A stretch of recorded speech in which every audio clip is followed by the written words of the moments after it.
Good afternoon and welcome to the Management Research Project School presentations of the PIM Annual Research Conference PIMARC 2022. For this session, we have two esteemed panelists, Professor Nalin Abesekara, who is the Dean of the Faculty of Management Studies of the Open University of Sri Lanka, Navada, and Professor Tarusha Gunaratne, Department of Accounting, Faculty of Management and Finance, University of Colombo. We have 5 presenters here, all of whom have followed PIM's MBA program and have successfully conducted a research project for the MBA program. So they will be presenting their projects, and 20 minutes are allocated per presenter, 20 minutes. Ms. Kamali Nicholas is timing it, and 5 minutes before you're bound to finish, that is at 15 minutes, she will ring the bell once. You don't have to stop, then you'll continue, but you know there will be only 5 more minutes. And if you reach the other 5 minutes, I'm sorry, we will have to stop for focus on maintaining timelines. Then 5 minutes are given for the panelists to give its clarifications. We will also have general advice for future projects. This is a completed project, but we will be able to continue this. We will also have advice on future projects. By which you already completed. So, we are about to start. Are you all ready? Yes, of course.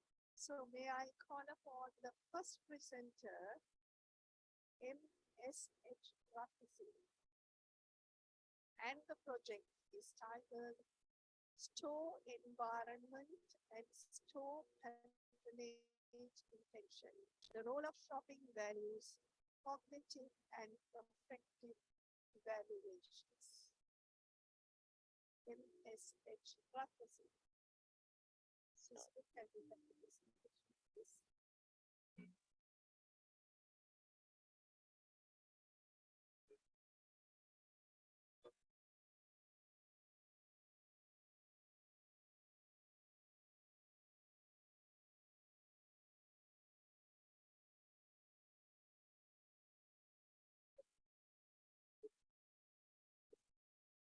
Test 1. It's clear, right?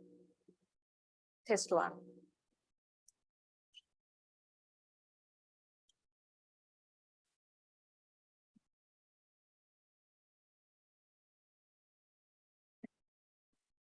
Shall I start? Good afternoon, dear sir and madams.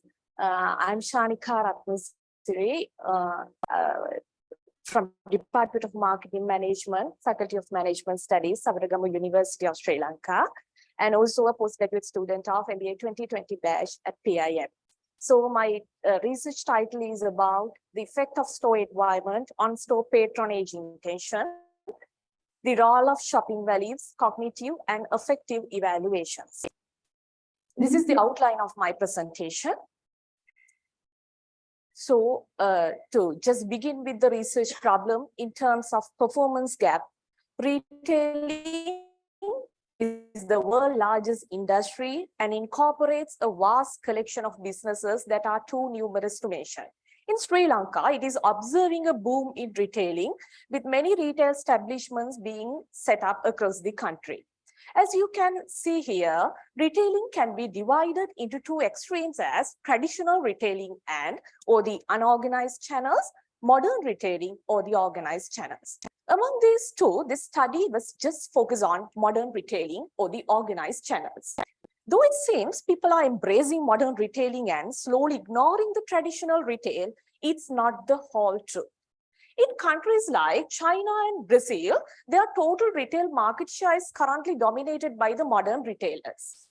However, according to Goldman et al. 2002, still most of the South Asian countries are largely dependent on traditional retailers. Therefore, the modern retailers such as supermarkets couldn't penetrate those South Asian markets properly. When referring to the Sri Lankan retailing context, the supermarket penetration of Sri Lanka was just 16% in 2021, and it was the lowest percentage reported in the South Asian region.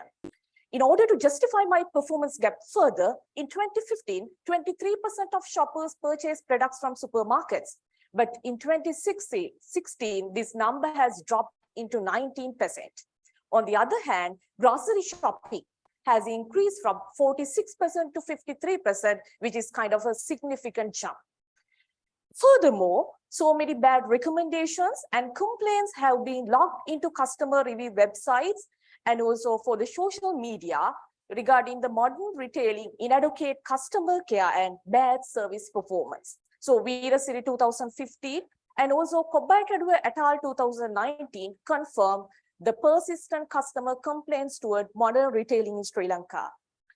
Then the Vanninayaka and Disanayaka 2006 highlighted that all major supermarket chains in Sri Lanka spend more than 40% of their budgets in developing and designing in-store environment. Though they have invested such a large amount of money, it seems that they are not able to retain customers with them. McKinsey 2006 proved that physical aspect as one of the key factors to the success of a retail business.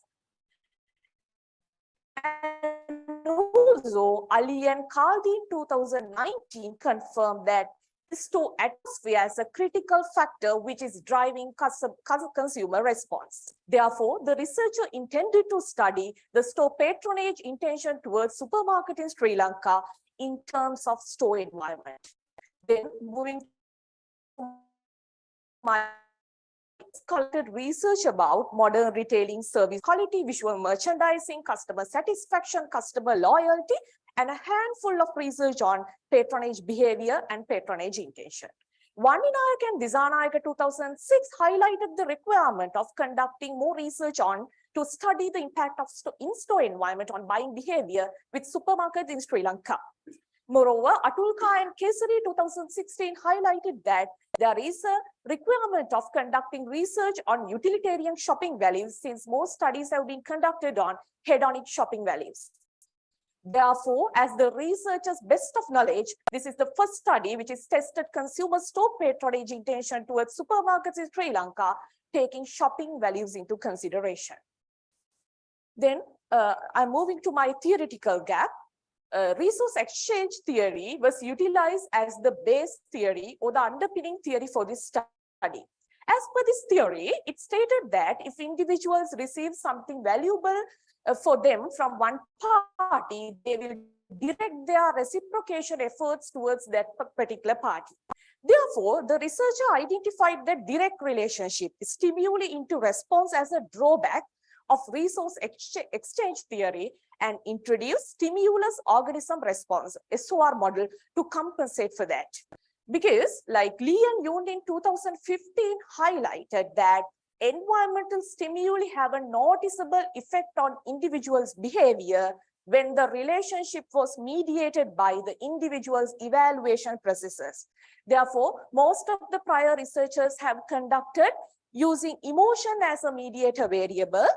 Therefore, as the researcher's theoretical contribution for the current study, the researcher introduced cognition or the cognitive evaluation as a mediator variable in between store environment and effective evaluation based on the cognitive theory of emotions. This is my research question. What is the role of cognitive evaluation towards store, affective evaluation towards store and shopping values on the association between store environment and store patronage intention towards supermarkets in Sri Lanka? Accordingly, the purpose has formed to examine the effect of store environment on store patronage intention through cognitive evaluation towards store, affective evaluation towards store, and shopping values. Then the researcher has developed 7 objectives, as you can see here in the slide. So then I'm moving to the explaining the managerial and empirical significance of the current study. The supermarket owners and decision makers can establish and improve the retail environment by gaining understanding about the customer's internal evaluation processes, such as emotion and cognition here. Then decision makers can formulate strategies and initiate the organizational change programs to develop the retail market environment. Not only that, supermarket customers can gain benefits from the improved retail environment, which will lead to enhance their living standards, and they are able to generate the satisfaction which they desire. Finally, as the empirical significance of this study will address the paucity of literature with special reference to supermarket segment in Sri Lanka, actually with related to the mediation effect of cognition. Then the theoretical significance, as I mentioned before, this study contributes to the current knowledge by extending the SOR model. Then the major significance of the current study, the theoretical significance of the current study, is the introduction of the mediation effect of cognitive evaluation based on the cognitive theory of emotions. And also, as per the researchers' best of knowledge, this is the first study which brings together two important constructs, such as cognitive evaluation towards store and shopping values together into one platform while extending the original stimulus organism response model. Then this is the conceptual framework which is developed by the researcher to test the hypothesis. The researcher has initially developed 7 hypotheses for the current study. So most of the hypotheses were backed with well-established theories. If I take H1 here, this is straight away from the resource exchange theory. Then hypothesis 2 and its sub-hypotheses, these were from the cognitive theory of emotions. Then the hypothesis 3, this is again from the cognitive theory of emotions. H4, this is from the stimulus organism response model. Then the H5 and H6, as you can see here, those are the mediation. So these two mediations from cognitive theory of emotions. And again, H7A and B, those two hypotheses were developed to address the empirical gap of the current study. So here, I want to highlight it that here H5 is the researcher's theoretical contribution for the current study. Then moving to the methodology, this study reflects the philosophy of positivism. The researcher employed deductive approach for this study, and also this is a quantitative study. So this study is explanatory in nature. This is a cross-sectional study because the researcher has gathered data one point at a time. And also the researcher utilized survey as the research strategy. Hence, this is a mono-method study. Self-administered structured questionnaires were gathered to collect the primary data. And the questionnaire development was based on the validated instruments from the previous literature. Then SPSS 21 and AMOS 21 were utilized as the data analysis software. The unit of analysis for the current study is the individual.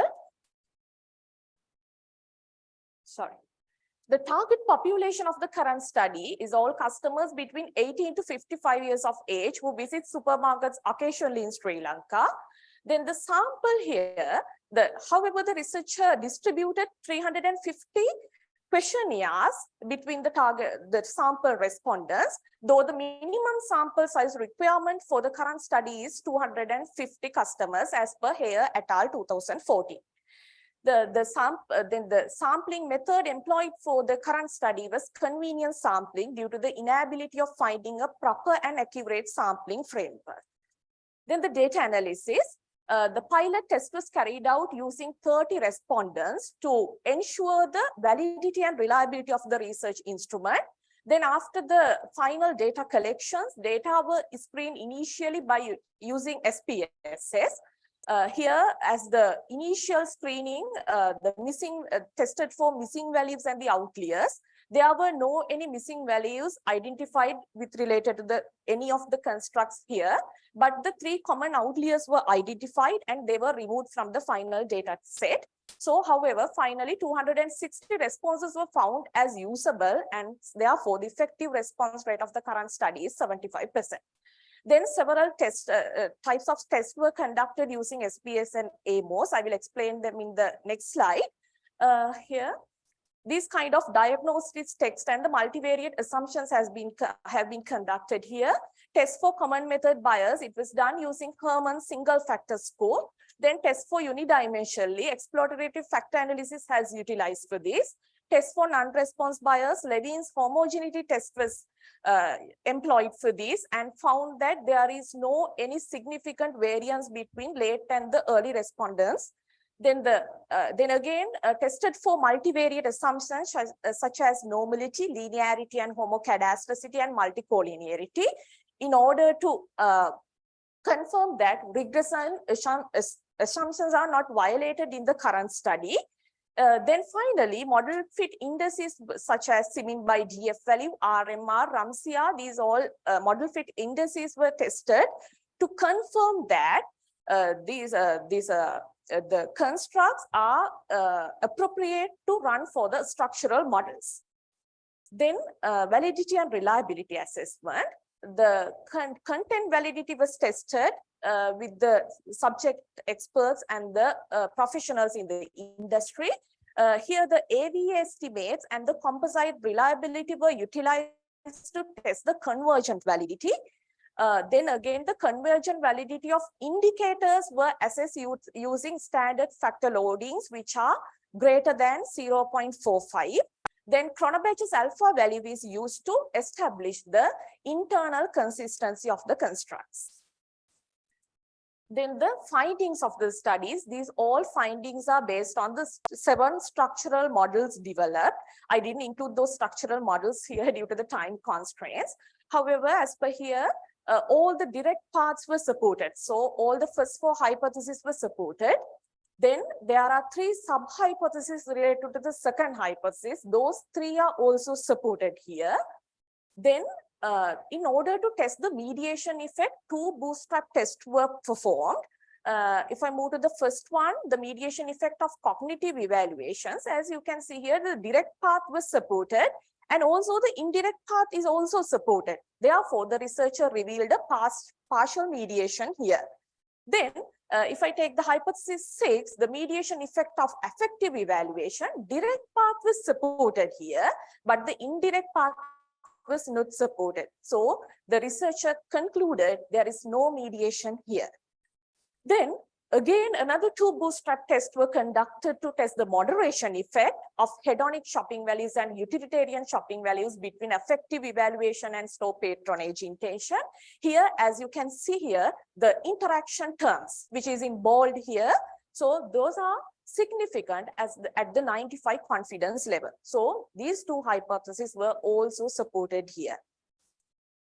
So in conclusion, the cognitive evaluations were the new addition to the traditional SOR model. Here, the researcher find a partial mediation here. So it's the originality of the research. Then the significant moderation effect of shopping values added originality to the current study as well. Then this study enriched the existing SOR model, contributing to the marketing literature. And also this study validated the previous research findings of the research phenomenon in the Sri Lankan context. Then also this study provides several implications for supermarket owners and the decision makers to develop their store environment in order to generate store patronage intention from the consumers.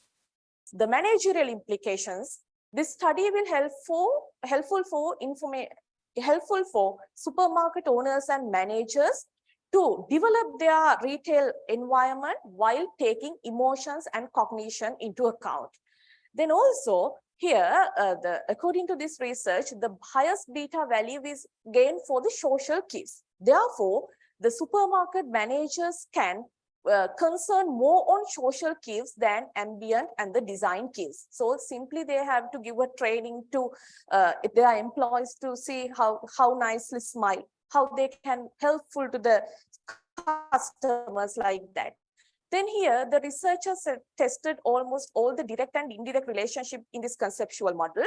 Therefore, the managers can select whatever the most powerful avenue for strategy making on store patronage. Here, the moderation effect was supported for both hedonic and utilitarian shopping customers here. Therefore, when creating the designing the store environment, supermarket managers have to create the environment which is appeal to both parties as well. Then the theoretical implications, as I mentioned previously, this study enriched the existing SOR model by adding cognition as a mediator variable, by introducing like hedonic and utilitarian shopping value as a moderator, then the revealed partial mediation of cognitive evaluation. Not only that, as per the Gestalt theory, the researcher developed a separate hypothesis to test the overall impact of store environment on cognitive evaluations. But in previous literature, the researchers, they tested single Q on a particular variable. Therefore, it's another significance here. And also this study contributed to the marketing literature by addressing the paucity of literature related to this phenomena. Then finally, the limitations and future research directions. Since the researcher has applied a non-probability sampling method here, there is an issue with generalizing the findings. And also the researcher has considered cognition and then the emotions or the affect as a broader definition. Therefore, future researchers can narrow down these two concepts. Like if I take cognitive, they can look into the perceived price or the product quality, like that. If I take affective evaluation, they can check on like pleasure, dominance, like those concepts. Then, and also the researcher has gathered these questionnaires after some time of their visit to supermarket. Then there is a errors can be happen due to the loss of memory. So experimental research design is suggested for future researchers. Then also the future researchers can come up with a longitudinal study to examine how cognition and emotions are changed over time. And also finally, the future researchers can come up with research studies to check moderating shopping values, since as per researchers' best of knowledge, this is the first study which is carried out in Sri Lanka to investigate this area. So that's all about my presentation. These are the references. So thank you very much.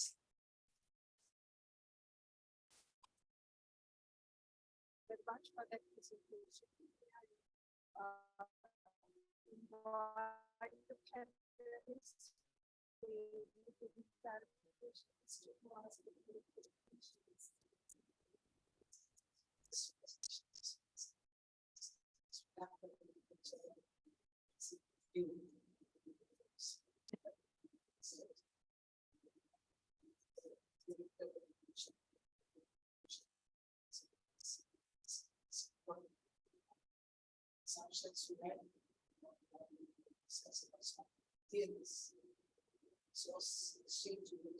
Yes, sir.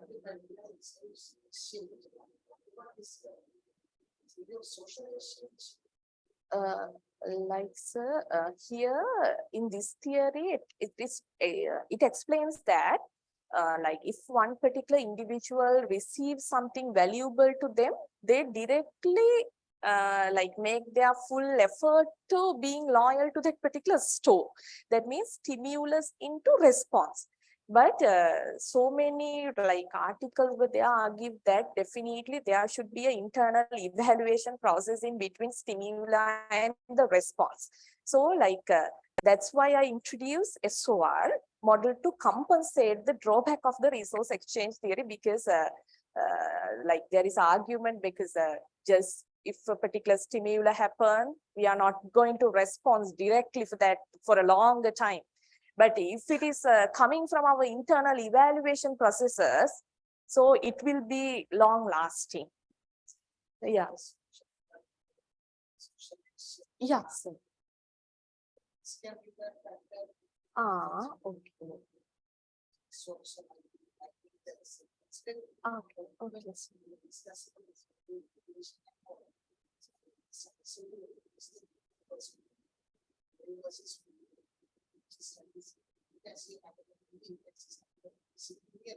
Difference.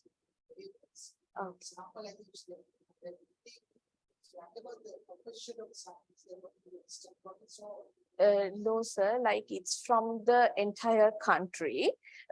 However, finally, I was able to collect that, I was able to return from the respondents to 312 questionnaires, but based on the filtering question, I was utilized employed in the questionnaire, I have to remove 49. Then finally it came to 260, sir. Oh, yeah. Yeah. Yeah. Yeah. Yeah.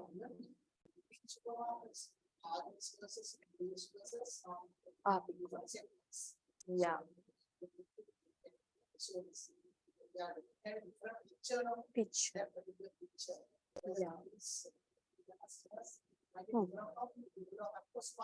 Yeah. True. True. Sir. Yeah.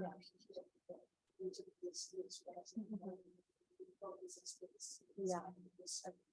Thank you very much, sir. Thank you very much. Thank you very much for the presentation. It was very interesting presentation and very good presentation materials. And you started where with the gaps and the problem of the different types of gaps, etc. Just one thought for your future strategies. We have about 7 objectives. So possibly this having you can combine some of them rather than having 7 years to be quite Separately. Okay. And also, you will say you are looking at those who occasionally visit supermarkets. So what you really mean by occasionally, how you define it, I assume that is something we think about what is occasional. Yeah. Vague. Yeah.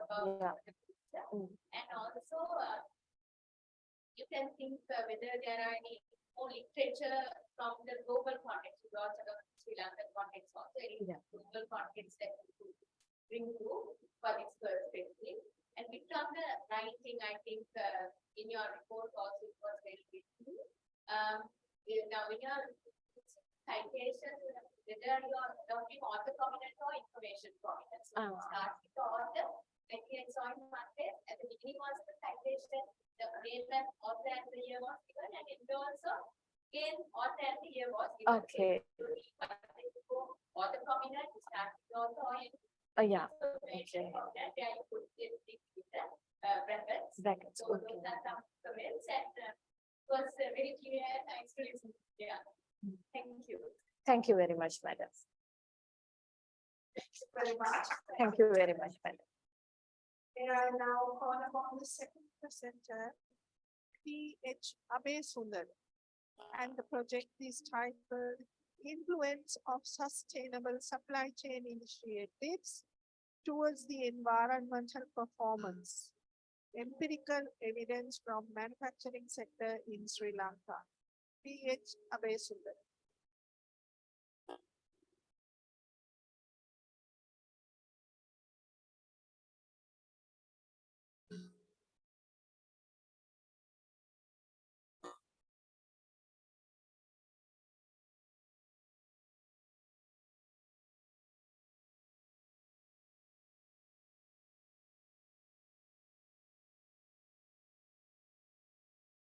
Testing 1, 2, 3.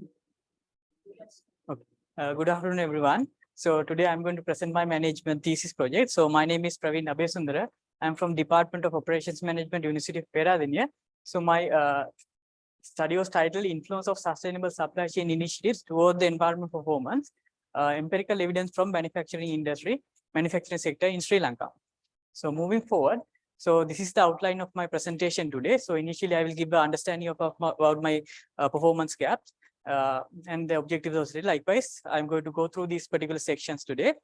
So moving forward, so when we consider about the performance gap, initially when we consider about emerging countries in the world, there is a rapid economic development when we consider about emerging countries in the world. So when we consider about those rapid economic development, there is a problem pertaining to environment pollution when we consider about rapid economic development in the manufacturing sector.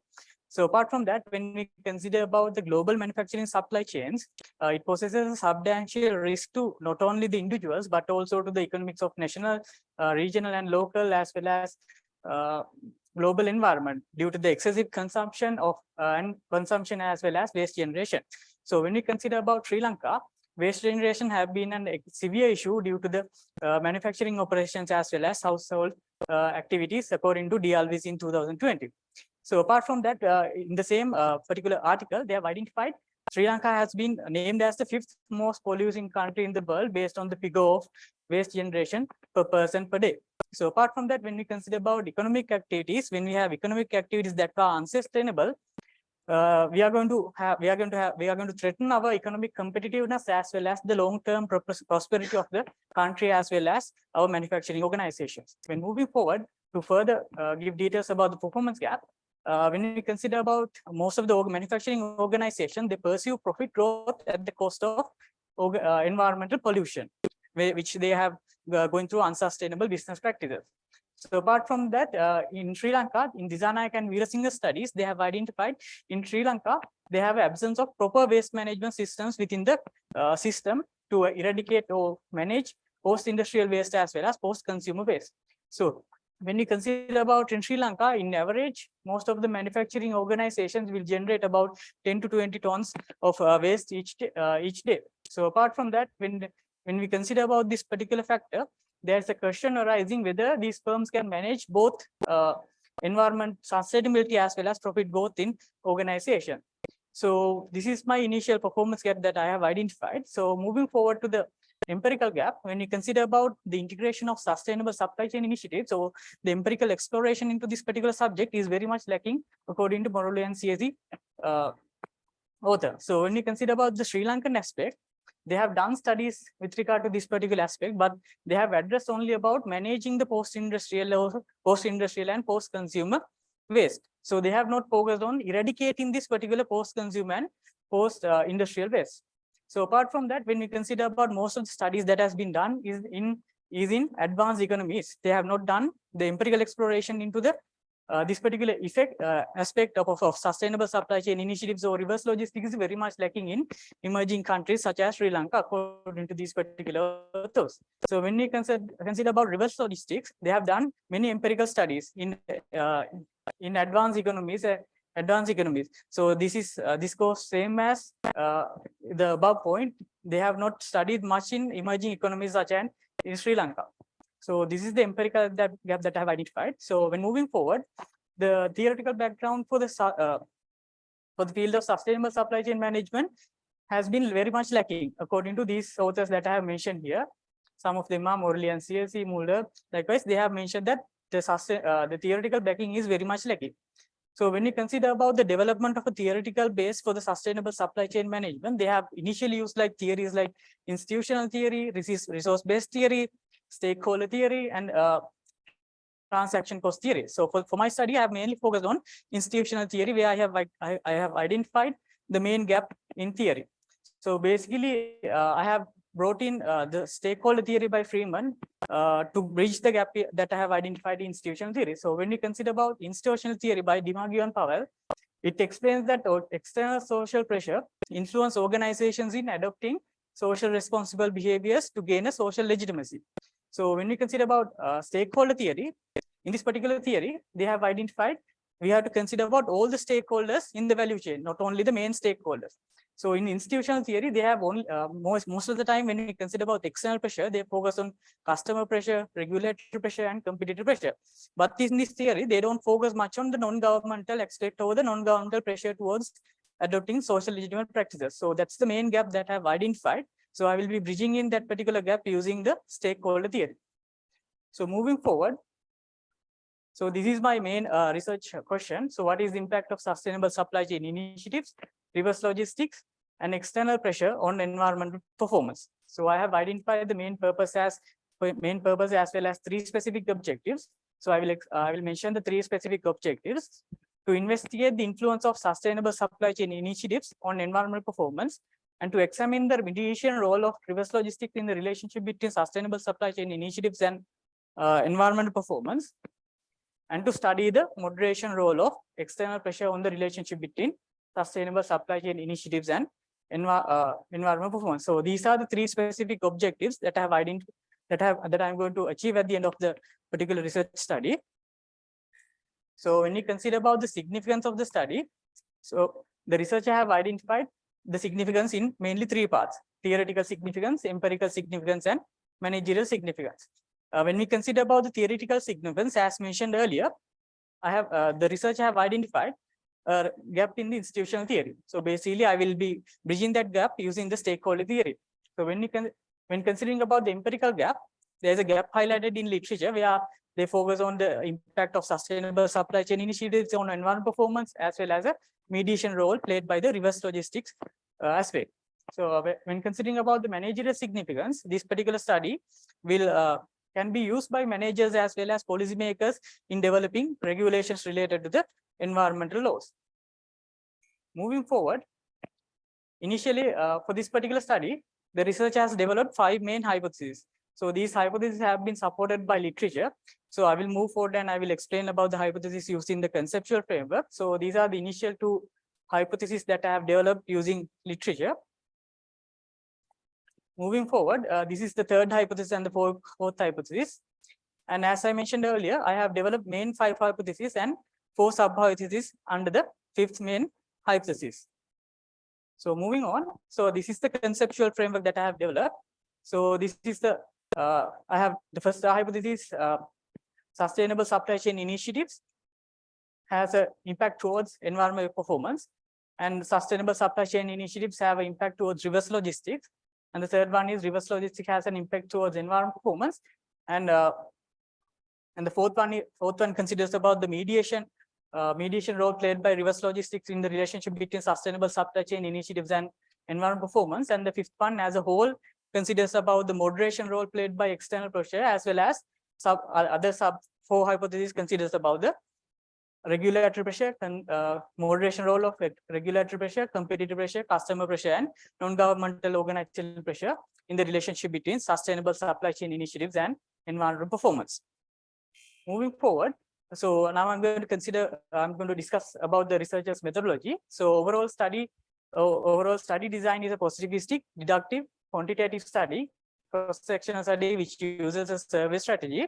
And the survey instrument is a structured self-administered questionnaire. For the data analysis, I have used SPSS as well as Smart PLS.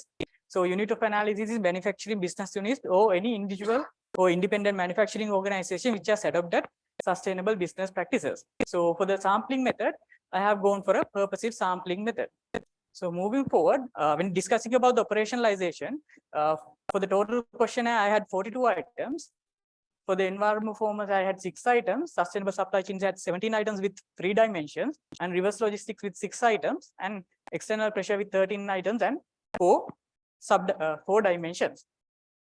So moving forward, when we're considering about the survey data, I administered 206 questionnaires, and out of which 143 questionnaires were returned.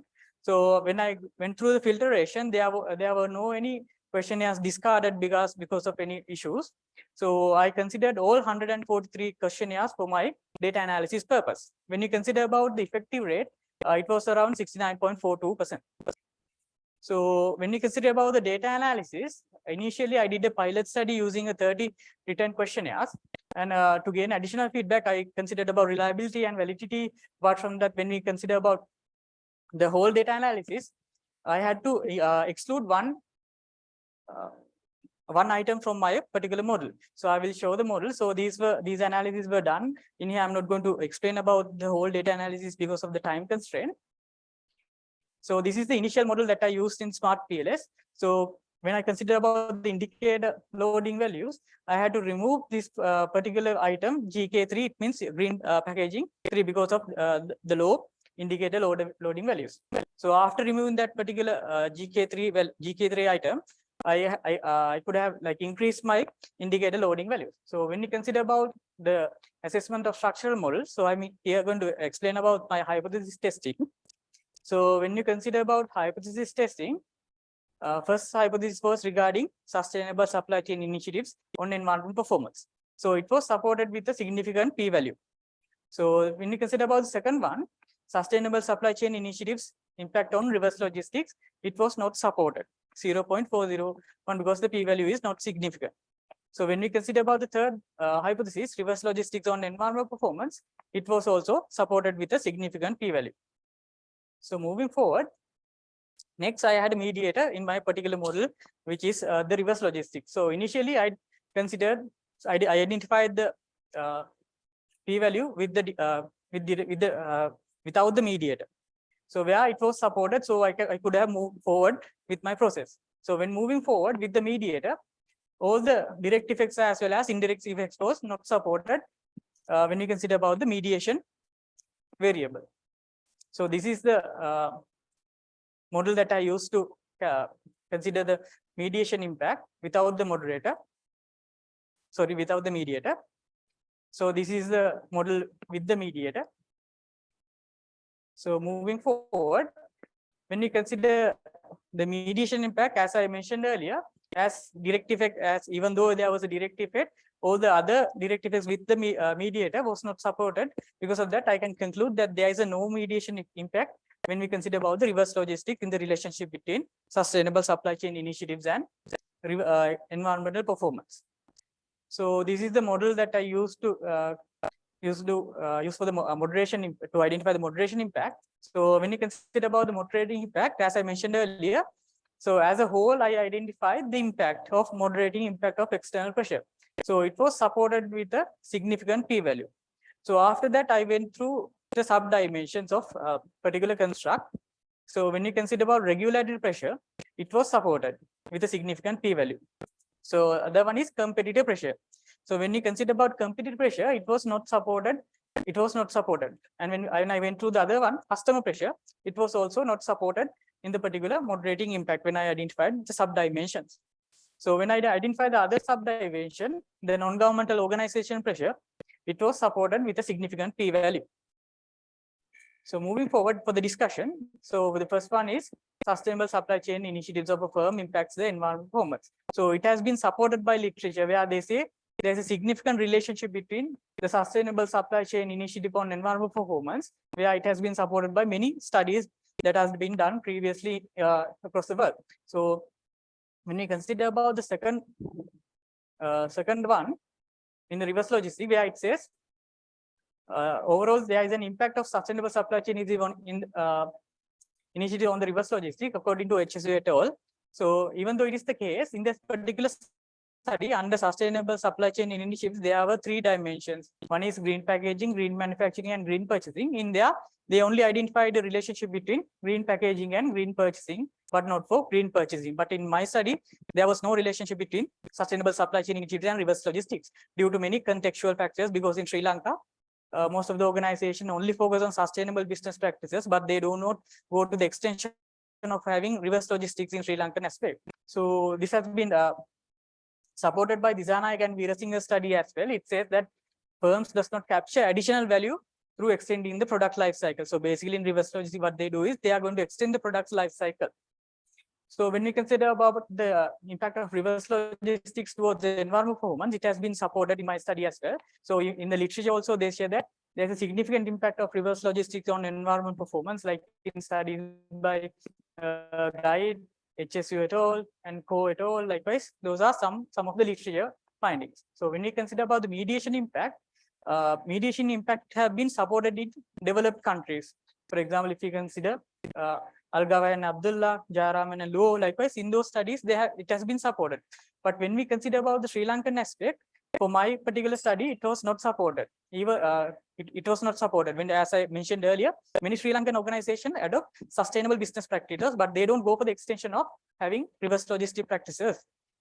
So moving forward, for the hypothesis of a moderation role, it has been supported in Sri Lankan aspect as well as in the other countries. It has been supported. The moderation role has been supported. So moving forward, when considering about theoretical implications, I have identified these as my theoretical implications. Initially, I will expand. The researcher would be able to expand the existing literature in relation to the institutional theory as well as the stakeholder theory by bridging the gap in the institutional theory by bringing forward the stakeholder theory. And secondly, I have the research has identified. Research has empirically tested the relationship between the sustainable supply chain initiatives and environmental performance. So it is a further validation of this particular relationship. And finally, the empirical gap highlighted by a particular HSU et al. In adopting reverse logistics as a mediator. In this particular study, it has not been validated because of the contextual issues. So when we consider about fourthly, the measurement items were used for measuring the non-governmental organizational pressure have been further validated. So basically, this particular measurement was initially used by Moosmeyer et al. In 2019. So this has been further validated in this particular study. So when you consider about the managerial implications, so managers or any directors in the organization can use this particular study for when they are investing in sustainable business practices. So apart from that, this particular study can be used as a feasibility study as well when going for an investment in sustainable supply chain practices. Apart from this, when managers doing their day-to-day activities, they can use this particular study's findings when to consider about all the stakeholders, not only the main stakeholders in the vicinity. So apart from that, policymakers in the country can use this particular study to either refine or restructure their environmental laws in Sri Lanka. Apart from that, more importantly, non-profit government organizations can exert pressure to the organizations in adopting social legitimate practices such as using sustainable business practices. And when you consider about the limitations as well as future research directions, so when you consider about the limitations, I have not considered about the type of certification of organization in regard to the environmental certifications. I have only considered about the adoption of sustainable business practices. When we consider about the second one, I have gone for a purposes sampling, which has an inherent limitation in generalizability. And finally, only data was limited to a small number of organizations because of time constraints as well as available resources. When we consider about the future research directions, I could in the future research, you can consider about social as well as economic performance. In here, I only considered about environmental performance. And nextly, the moderation role can be considered not only in the relation between sustainable supply chain initiatives to environmental performance, but also reverse logistics to sustainable supply chain initiatives as well. And apart from that, in the institutional theory, they don't focus on social media pressure as well. So we can consider social media pressure in the future as well. So moving forward, so as a conclusion in this study, I considered about the influence of sustainable supply chain initiative towards the environmental performance. So based on this study, I have identified that there is a relationship between sustainable supply chain initiative and environmental performance. Apart from that, I identified that there is no mediation effect in reverse logistics in the Sri Lankan context, even though it is prevalent in the advanced economies. And I identified there is a moderating impact of external pressure, as well as based on this particular findings of this study, I have expanded the literature that is regarding this particular sustainable supply chain knowledge, supply chain volunteer knowledge. So that's it for my presentation. So these are the references that I went through. Thank you, everyone.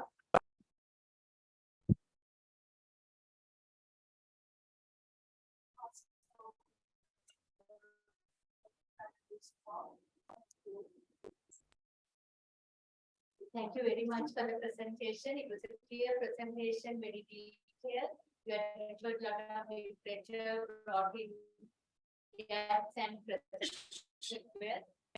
And there is practical significance, contributions, all that has been well talked about.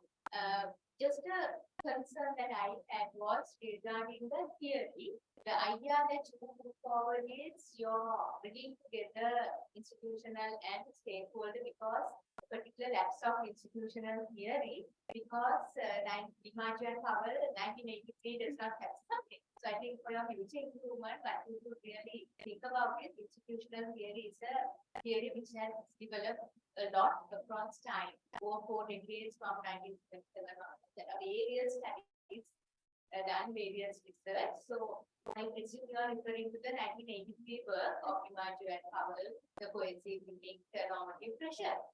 So you cannot simply claim that it doesn't consider other things, really considering that particular article, because if you just type institutional theory, there will be whole heap of articles were coming through. So even the gaps that you are saying, actually institutional theory, other aspects really cover those. So the other internal pressures, the internal interplay between internal, external, so much has been there. And also even the nature of the study, the methodology, which is a quantitative study, very clearly explained with justifications, etc. This you always say institutional theory is more qualitative research method theory. So I think that theory, if you have kind of discussed some other theory, like, there are certain theories which are more suitable for a particular methodology. Just example, contingency theory will be more a quantitative research based theory. Institutional theory or economic theory will be more qualitative. So just be cautious of using improvement about how to really match the theory and the methodology. But otherwise, a lot of work done, and we saw the detailed presentation you done, which is all great work, but that's something for future. Thank you, madam.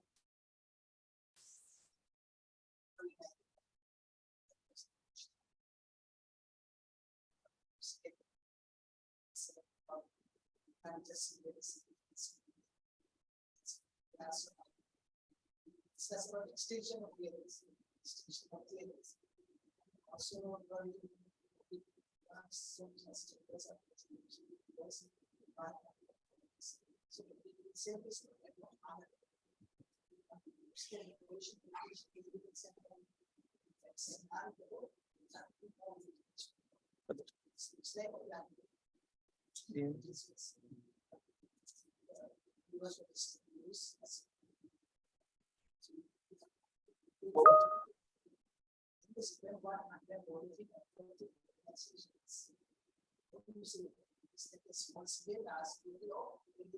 Basically large scale. So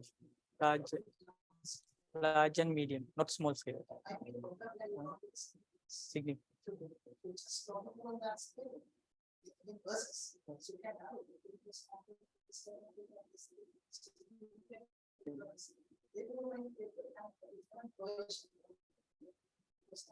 Excuse me, Professor Nalin. Professor Nalin, you are not audible to the online audience. Can you please check the mic? It should be okay for me. Hmm. Is that fine, Dr. Ilakshi? Yeah. Better. Ilakshi නේද හරි නේද අපි Hurry. so මම ආවා ඉඩිෆයි කරගත්තා ඔය රටේ විදියට තා ලංකාවේ ඉතින් ඉඩිෆයි කරගන්න පුළුවන් නේද right I think what I mentioned to Praveen was Ilakshi we discussed about this operation and deviation. It has been not properly captured. We just discuss about this influence of sustainable supply chain initiative towards environmental performance. So we are in the version. And what about the effect of COVID-19 and study? Because here we are talking about the externalities and the effect would they give insurance indicators. Relationship between the COVID-19. Okay, all the best. Thank you, sir. Thank you, madam. Third presentation, column KGCB Gamani. The topic of the presentation will be personality factors as antecedents to perceived financial well-being, the role of financial self-efficacy. KGCB Gamani.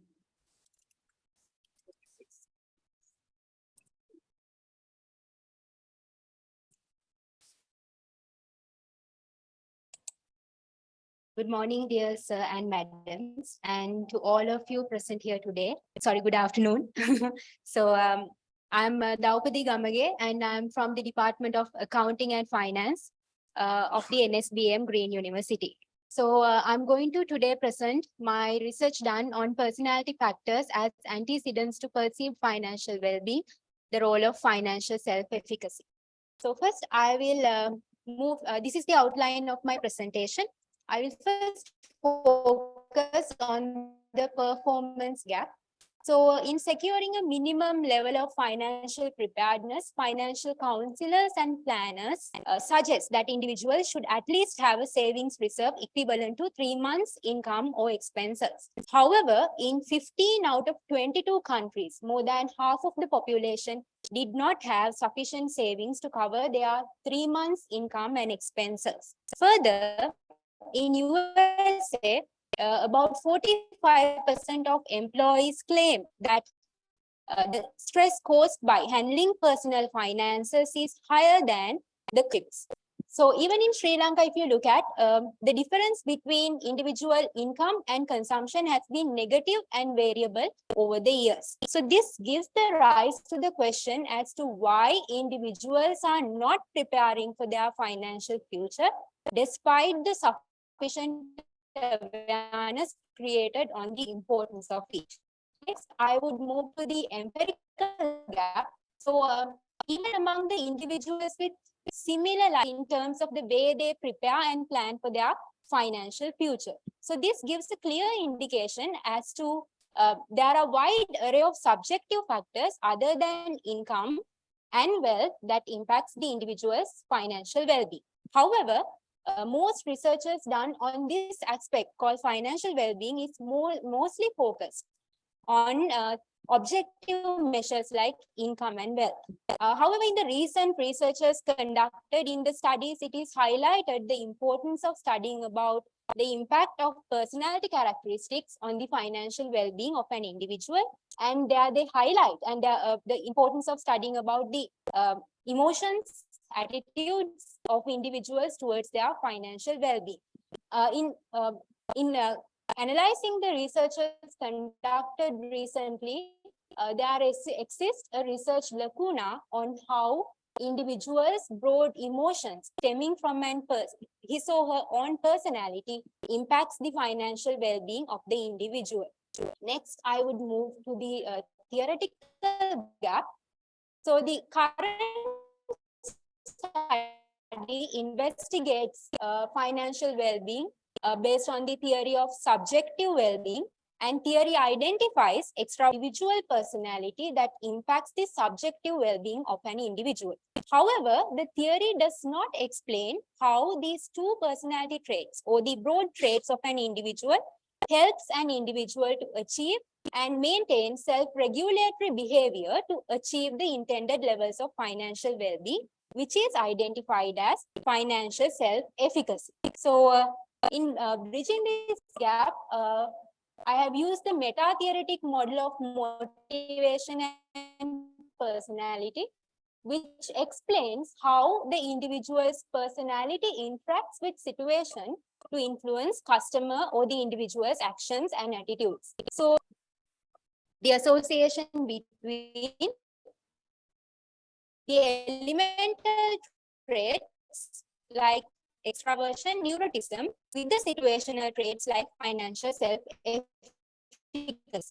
So using this theory, recent studies association with broad elemental traits, extraversion, situational traits like efficacy.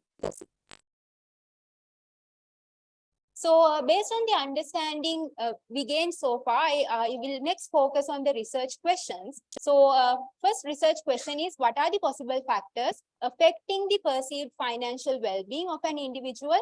And does financial self-efficacy impact the perceived financial well-being of individuals? Purpose of the study is to explain the impact of personality factors on individual financial well-being and to understand the mediating role of financial self-efficacy between personality factors and perceived financial well-being. So I have derived the two research objectives to identify the impact of personality traits of extraversion and neuroticism on the perceived financial well-being. Secondly, to examine whether there's a mediating role of financial self-efficacy on the relationship between personality traits of extraversion, neuroticism, and perceived financial well-being. So significance of the study, this study provides valuable insights as to how the individual's personality impacts his or her financial well-being. So by through the findings of the study, the individual can get an understanding of as to how to shape his or her behavior to achieve the intended levels of well-being, and also how to develop the sense of self-belief on the confidence and the ability to manage his or her own financial situation. And also there's a managerial implications to institutions like banks and financial planners also, because rather than carrying out mega programs targeting everyone, the banks and financial institutions can have an understanding on how individuals' personality impacts his or her financial well-being. Therefore, they can increase the effectiveness and enhance the relevance of these programs in a way that it helps to develop the individual's sense of self-belief towards his or her financial situation. So in terms of the theoretical significance, the current study adds the impact of positive emotions associated with extraversion and negative emotions associated with neuroticism to financial well-being literature, which is largely limited to objective measures like wealth and income. Also, the study provides a further explanation to the theory of subjective well-being by studying how broad traits of extraversion and neuroticism impacts financial well-being, and thereby how it impacts an individual to achieve intended levels of financial well-being using the meta-theoretic model of motivation and personality. So accordingly, I have derived 7 hypotheses, and this is the conceptual framework. And the relevant literature supporting each hypothesis is presented here. And this is the conceptual framework. So in terms of the methodology, this is a quantitative study which used the survey strategy, and it's a cross-sectional study. Survey instrument was a self-administrative structured questionnaire. Data analysis was conducted by using SPSS and AMOS, and the unit of analysis is individuals aged between 25 to 45 who are employed, economically active, and who are more likely to manage their own finances.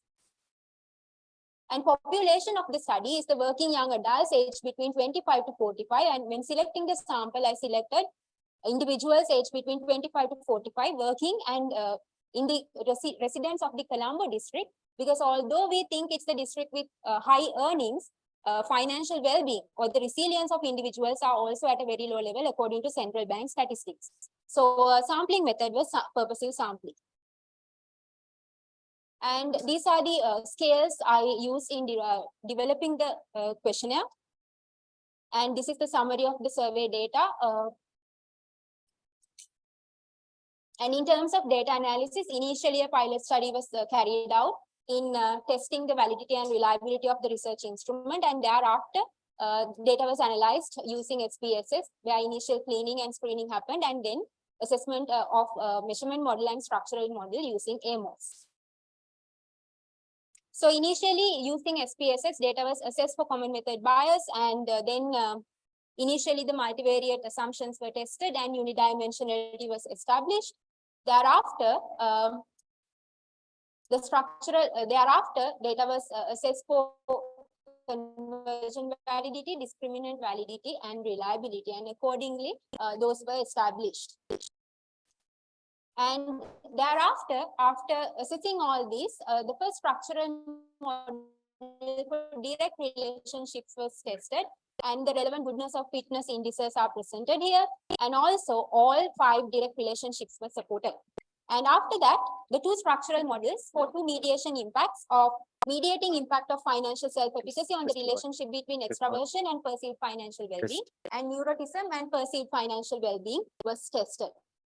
And these are the goodness of fit indices for 2 mediation impacts. And then according to the direct and indirect path results, it revealed that for both mediation, it's a partial mediation.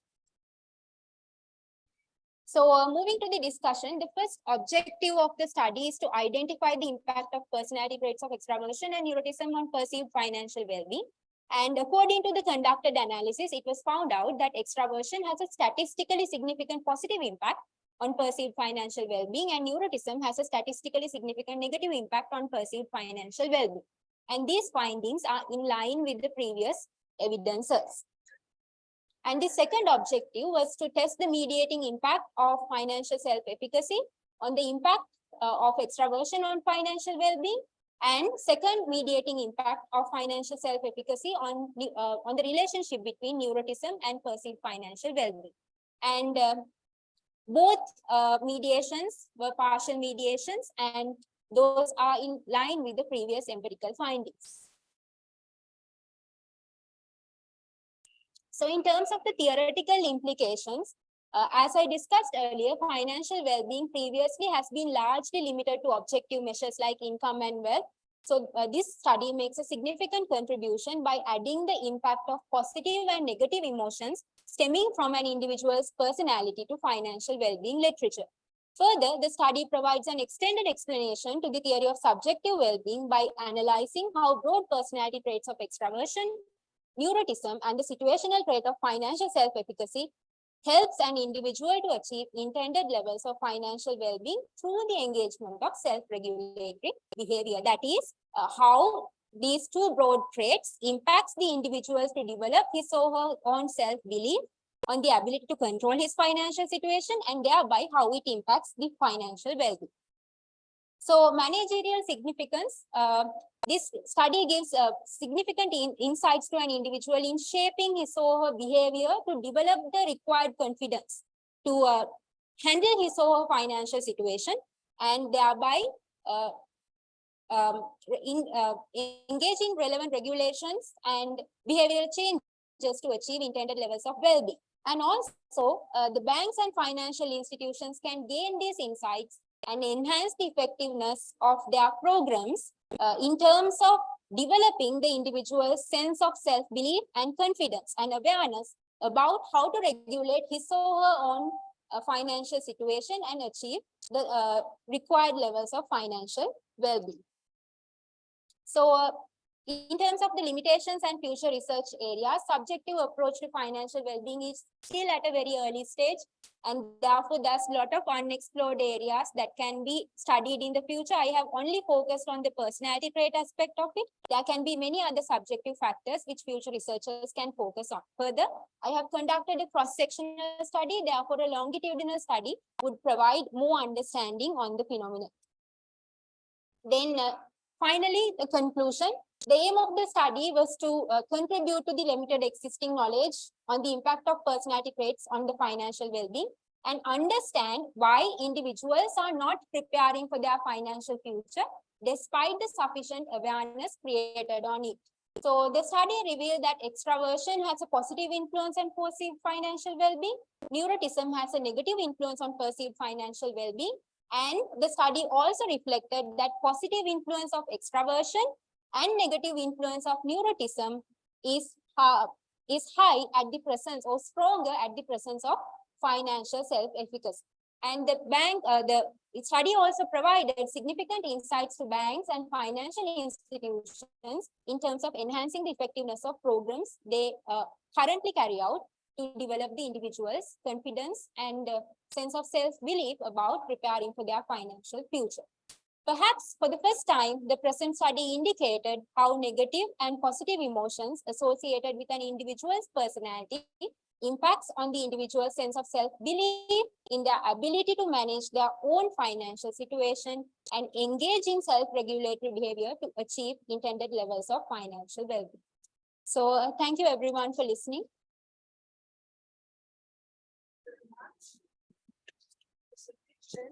May I hand over to the Check out. panelists for Just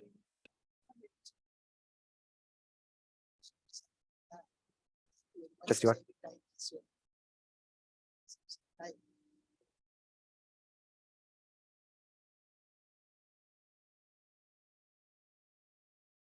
So this is one of the very interesting study. I think you have presented a good study with all the insight and everything. Then again, I have one particular observation on the sample where you mentioned the individual age between 25 to 45. Is there any scientific way of selecting this particular cohort of segment as a sample?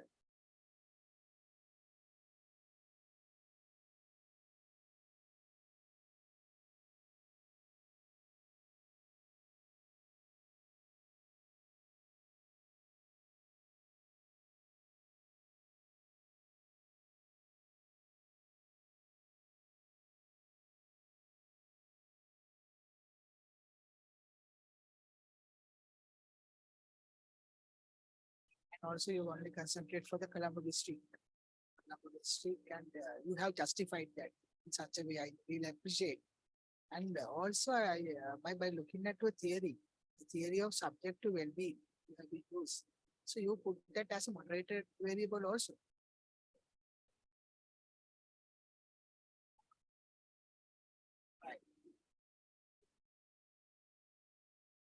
Right. Final observation. If say like you go to a place where the layman asks you to explain this entire thing within one sentence, how you are going to explain?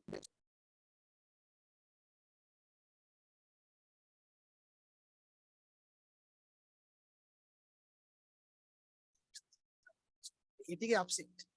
Explain කරන්න lazy का सामान्य මනුස්සයෙකුට තේරෙන්නේ නේද? Someone asks about the simply.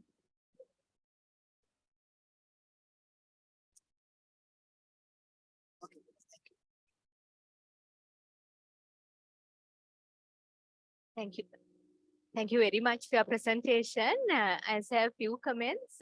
One is, I think, continuing from Professor Nalin's one. Now, that age group in the report also, you start your first sentence with young adults, isn't it? So, is it that, so if so, you need to have a citation to say whether if your focus is young adults, you need to say that this is the category which you have chosen as young adults. Otherwise, why the justification is questionable. Okay. And of course, through a citation, you can show that. Because especially when you start with that, because in the report, that's an opening sentence. So that carries a lot of weight and significance for your study. Then also, I thought the problem and the questions could be better articulated. That would bring better clarity. A common point, I thought all of you displayed very good presentation skills, very good presentation skills. So with that, I was thinking, why are all the slides so wordy? You could have reduced the wordiness of the slides. You could have, had bullet points rather than copying and pasting. There were a lot of copy and paste. It's a general comment. Copy and pasting from the maybe write-ups. Instead, since all of you explain so well, you could just have a bullet point and, explain in your own words. That's important. And also in the write-up, I think, in one paragraph, I saw, I think, page 5, same citation used in 3 consecutive times. Maybe that was the research that's needed to establish the point. But when the same citation is appearing in same, like consecutively on a continuous base within the same paragraph, it doesn't look very nice because it's a bit monotonous. So you can see whether you could reword and put two ideas together, or whether you can bring another article to give substantiate that point. So think about rather than having the same citation. And as someone else also mentioned, maybe to your best of your knowledge, you may say this is the first study, but try avoiding making a statement that this is the first study, or even to your knowledge, because you and I, without me knowing, there may be studies out there. So you can say that I'm contributing to the limited research on this area. That may sound better, so that we are keeping, playing safe in the sense that we are acknowledging unknowingly there may be studies. So limited studies, and you are filling a gap in that manner would sound better. Okay, thank you very much and all the best.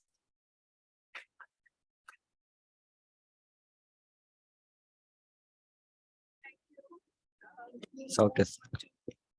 Move on to presentation number 4, DCH Silva. Less is more. The role of entrepreneurial bricolage on innovation self-efficacy and innovation performance in Sri Lankan SMEs. DCH Silva.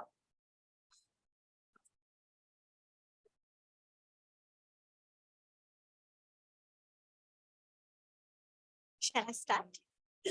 Yes. A very good evening, distinguished session chairs and my learning partners. So I'm Chatni De Silva, attached as a probationary lecturer at the Department of Entrepreneurship at Faculty of Management Studies and Commerce of University of the role of entrepreneurial bricolage on innovation self-efficacy and innovation performance of Sri Lankan SMEs. So here is my presentation outline today. And moving forward with the problem identification, let me focus on the performance gap firstly. At the time where everywhere we heard the word entrepreneurship and the contribution of SMEs. So SMEs are playing a vibrant role, a critical driving force in every economy, irrespective of whether it is a developed country or developing country. It is more contributing to economic development from the perspectives of employment generation, rural development, poverty alleviation, and many more perspectives. At the same time, more research evidences are there to prove that more than 90% of total establishments consist of SMEs out of total establishments. The same is here in Sri Lanka. More than 90% of total establishments are considered of SMEs. But what is the pathetic situation here? Even though the contribution is more, and even though the total establishments are more in SMEs, but 80% of SMEs are shutting down their businesses within the first 5 years of the inception due to the inability to cope up with the market changes or the competitive changes happening in the environment. So the Veerasinghe et al. 2014 has been identified that innovations are a key to cope up with those changes while wrap it up with the competitive advantage. But when it comes to the Sri Lankan context, the innovations coming from SMEs are not up to the satisfied level. The evidences are again showing that most of the Sri Lankan SMEs are having an intention to be innovative, to creative, but their visible outcomes are not visible at the marketplace in terms of commercialized innovative products. And at the same time, to justify my performance gap, I have taken the results, the Global Innovation Index, when it comes to the year 2020, among 131 other countries.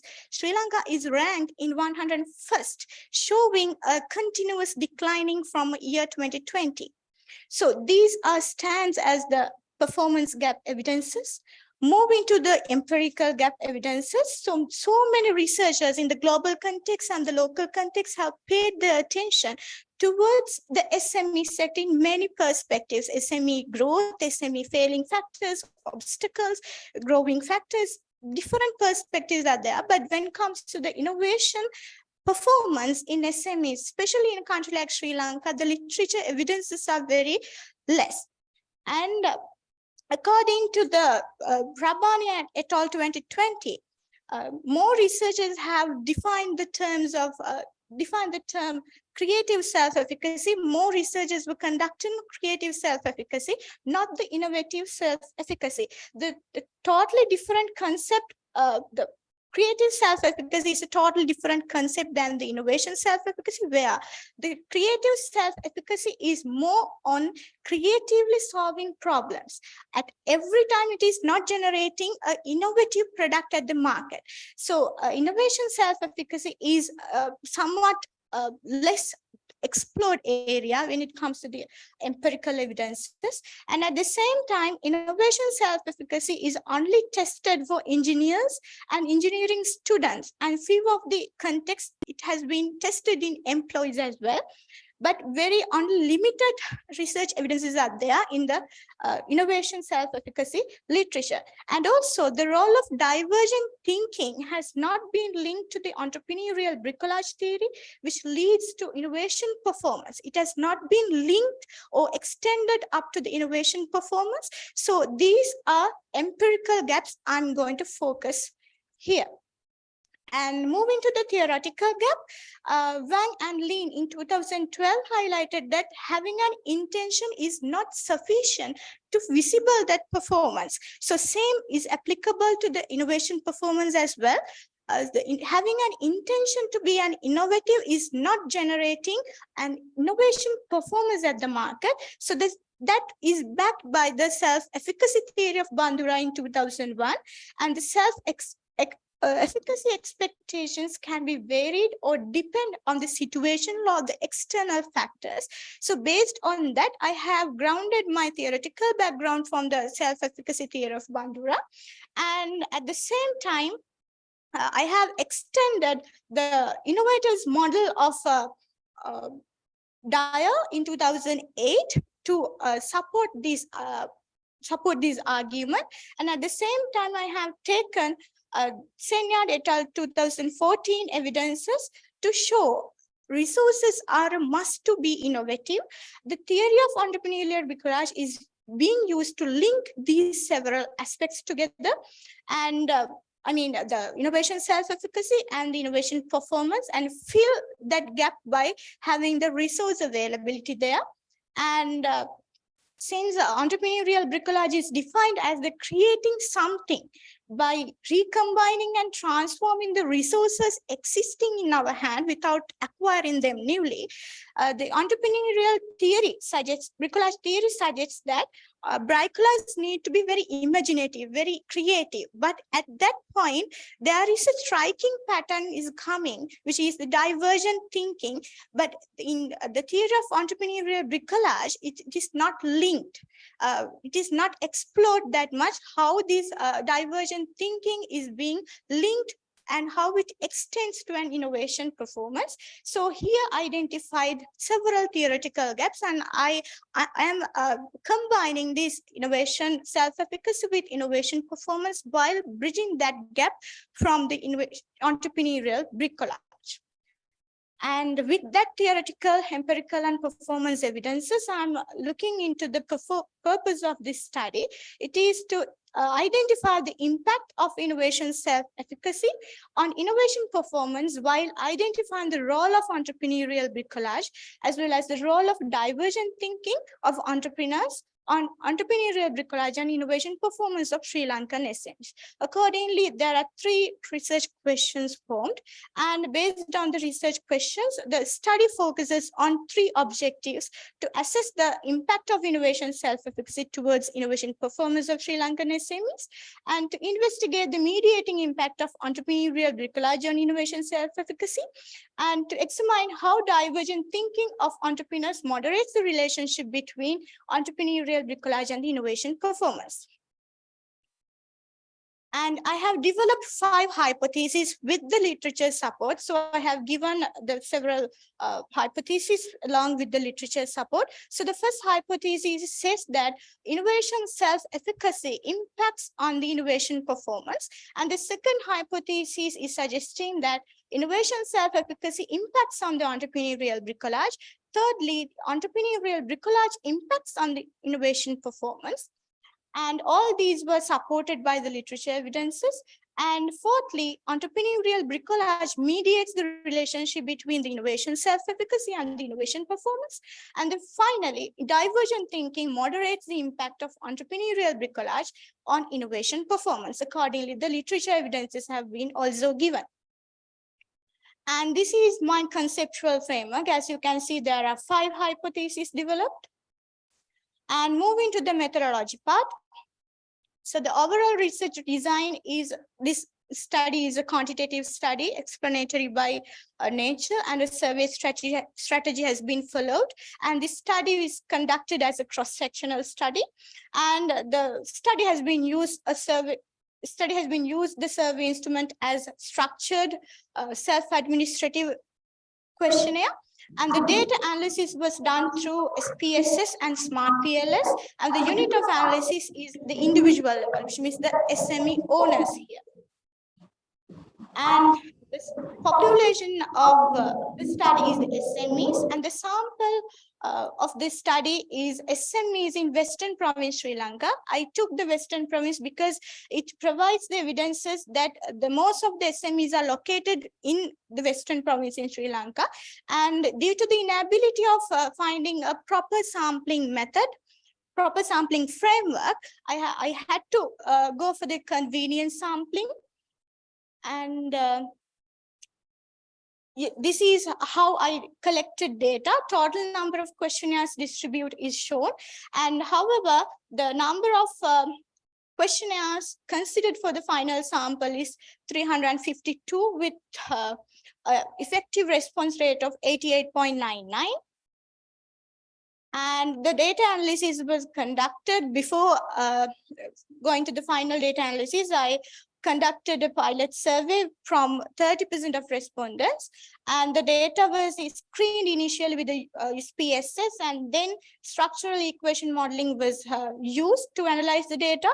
Initial data analysis were presented, demographic profiles, descriptive statistics, multivariate assumptions were checked, and exploratory fact analysis was conducted for unidimensionality. And after completing all these test analysis, two-step method has been followed in smart PLS to assess the final hypothesis. So accordingly, the assessment of measurement model was presented and the structural model also presented. So this is the structural equation model, the output of smart PLS. So there were no the dimensions of the there was no indicator values showing a lesser indicator value. So therefore, I use the exact same model. And these are the findings of the analysis. According to the hypothesis, the first hypothesis was innovation self-efficacy impacts on the innovation performance with a p-value significant p-value. The decision was taken that the hypothesis is also supported, and the second and the third hypothesis are also supported with significant p-values. And when moving to the fourth hypothesis, which was on checking the mediating impact, since both the direct effect and the indirect effects are considerably significant p-values are having. So therefore, it was noted that there is a mediating effect. Considering the VAF value, it was also noted that there is a partial mediation effect there in between the innovation self-efficacy and the innovation performance on the entrepreneurial bricolage. And moving to the final hypothesis, so there you can see the hypothesis is not supported here in the Sri Lankan context. However, it was supported in majority of the foreign context, but in Sri Lankan context, it was not supported because the p-values are not significant there. And moving forward with the discussion, as I mentioned before, innovation self-efficacy impacts on innovation performance were supported by many research evidences. So Tabak and Ba is telling that innovation is very much linked with the innovation performances, and especially this Wang and Lin in 2012, talking about how employees can be creative and innovative and how it impacts on the innovation performance, especially in the departments of research and development. And Shah et al. 2017 and Chen and Fan 2015 also supported the same. And the second hypothesis, innovation self-efficacy impacts on the entrepreneurial bricolage. The same is supported by these articles. Creative and innovative nature of the entrepreneurs encourage them to find new resources, and thereby the people who are having more entrepreneurial bricolage aspects will go for more innovations. And thirdly, the entrepreneurial bricolage impacts on the innovation performance. The same was founded by these scholars, and majority of research finds supports the argument that the entrepreneurial bricolage enables more innovation, especially when SMEs are facing resource constraints. And the bricolage has the potential to significantly increase the performance of new product development, including value generation, product innovation, and faster delivery. And at the same time, the entrepreneurial bricolage mediates the relationship between innovation self-efficacy and the innovation performance. And it all 2017 and Chen and Fan 2015 are always supporting this argument, showing a partial mediation in et al. 2017 and a full mediation in Chen and Fan 2015. And they are supporting that there is a mediating effect in between the innovation self-efficacy and innovation performance. When it comes to the Sri Lankan evidences, I'm supporting this argument with Sri Lankan evidences. So that's an O'Connell. It's showing that even though SMEs who have an interest and ability to innovate, due to the resource constraints of Sri Lanka, they are facing more challenges, but the potentiality of firms in Sri Lankan context is still underutilized. That was supported by Dutz and Connell. And Veera Singh et al. 2014 also revealed that SMEs are really lacking with the information, which is a very important fact when a firm is utilizing resources for an innovation, and SMEs are feeling insecure when they are trying to do innovations due to the unstable economic conditions and political environment.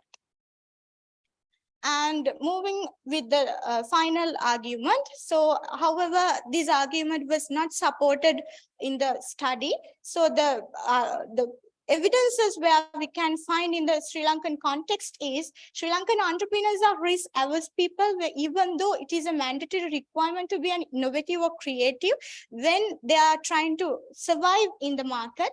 So even though the foreign context, the literature supports that there is a moderating impact, in the Sri Lankan context, it was not supported.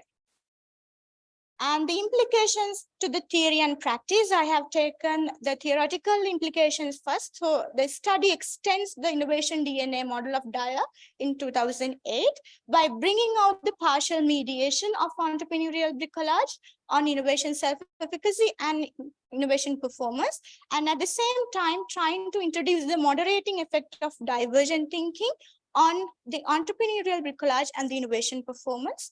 And so there were several theoretical gaps identified through the self-efficacy theory, entrepreneurial bricolage theory, and studies successfully linking the innovation self-efficacy with entrepreneurial bricolage, divergent thinking, and successfully leading to the innovation performance. And the managerial implications of the study mainly grounded with the upliftment of the SME sector in Sri Lanka through boosting innovations, because Sri Lankan SMEs are lacking innovations. They believe that the resource constraints are the major issue that they are having. So the SME's owner can identify what kind of behavior that they need to show. For an example, how they need to question, how they need to observe the market trends, how they need to associate thinking. And all behaviors can be identified major patterns of innovative behaviors. And at the same time, SMEs and stakeholders are encouraged to be catalysts. For an example, employees need to be more innovative. Consumers, continuous feedback should be taken. Financial institutions should be come up with more grants and financial schemes. Likewise, SMEs and stakeholders are encouraged to do more innovations. And also, most importantly, the government and the relevant service provider organizations can take initiatives to make policies to facilitate the SMEs with several policies and the frameworks to provide the resource and the basic infrastructure facilities which entrepreneurs are need to come up with more innovations. So the conclusion, we identified that SME sector is lacking innovation. The reason is resource constraints, and how we can bridge that gap through entrepreneurial bricolage, and several theoretical gaps were identified, and self-efficacy theory was taking, and the entrepreneurial bricolage theory was taken to bridge that gap. Finally, findings of this study highlighted divergent thinking of entrepreneurs is not impacting on the innovation performance, while the entrepreneurial bricolage is having a partial mediation effect in between the innovation self-efficacy and innovation performance. So these are the references I have used. Thank you very much for listening to my presentation, and open for the questions or any clarifications if you have. Thank you. Thank you for your presentation. I will pass on the mic to the panelists.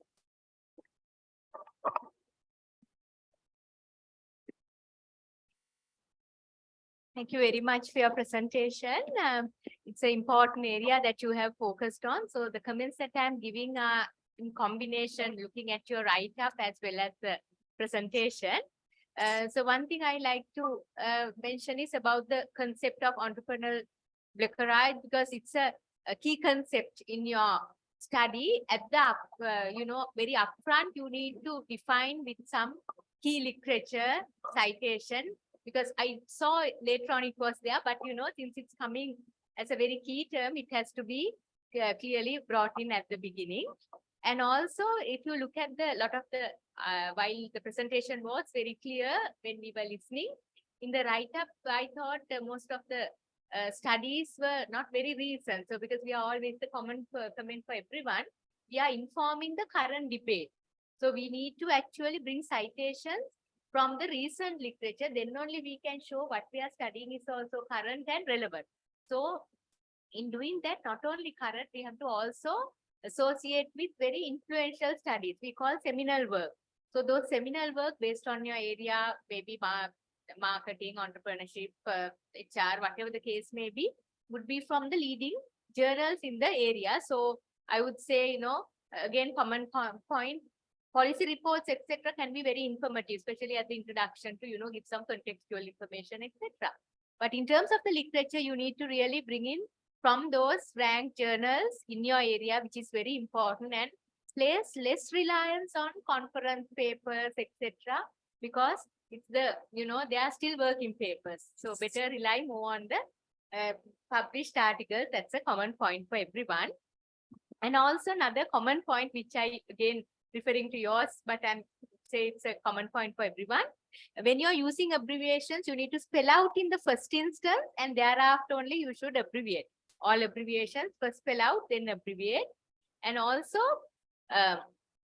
while Sri Lanka, of course, Sri Lanka can be example, as you very correctly point out here, but we are contributing to the global knowledge. So research is global. So that's why associating with the global literature, all that becomes that much more important. And I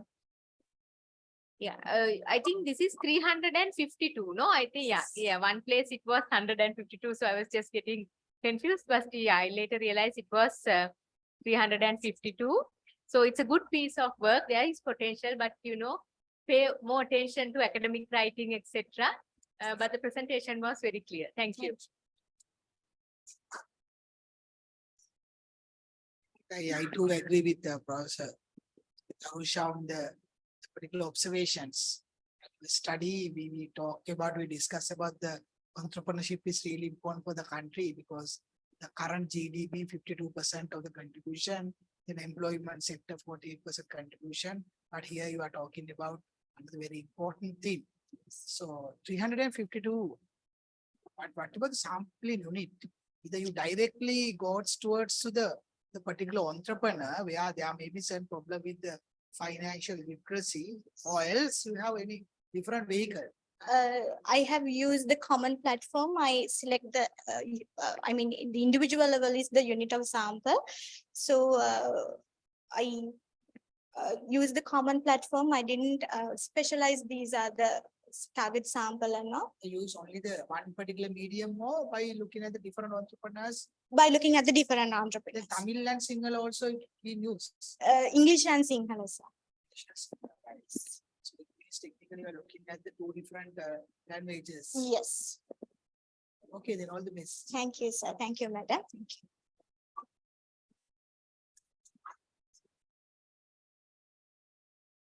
We move on to the next paper.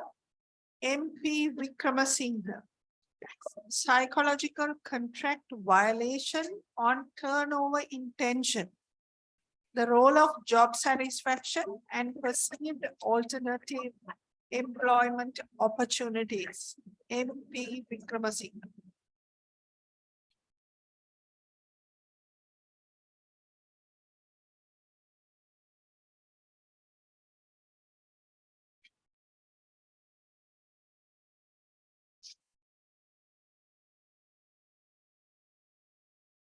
A very good afternoon. I'm Prabhashini Vikramasinghe, and I'll be presenting my management research thesis on psychological contract violation on turnover intention, where I'll be focusing on the role of job satisfaction and perceived alternative employment opportunities. This will be the outline for my today's presentation. Let's focus on the research problem first. Starting with the performance gap. In Sri Lanka, IT sector can be considered as one of the major revenue generating sources, and high turnover is visible in the industry.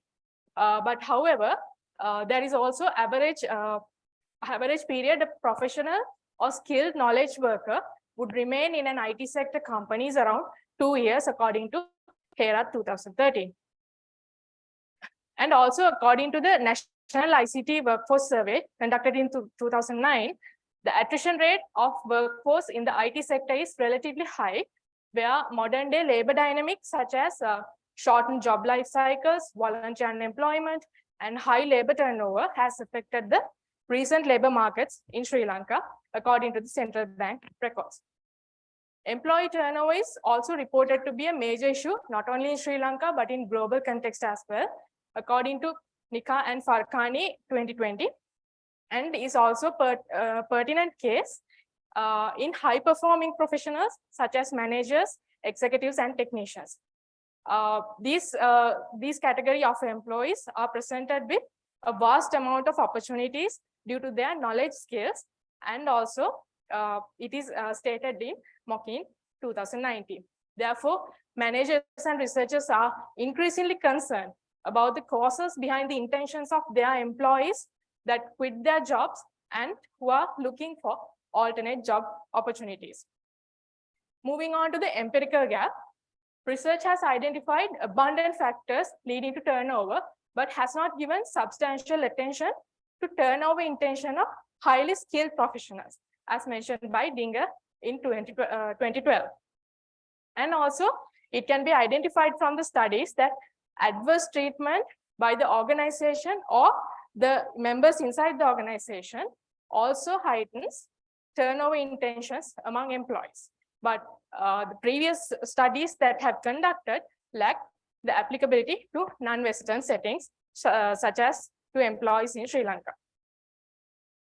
So moving on with the empirical gap further, even though the researchers have studied that employees become frustrated with their job situation to the extent that they develop these job quitting intentions, it has been intensively studied with regard to the knowledge workers.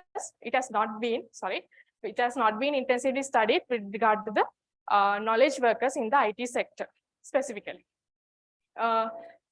And also, I need to say, although retaining employees in an industry with an ample work opportunities is an critical challenge with the changing dynamics in the labor market, most of the organizations need to, not just organizations, but also researchers need to find out a relationship between the external work opportunities that represents the external factors that can affect the turnover of employees.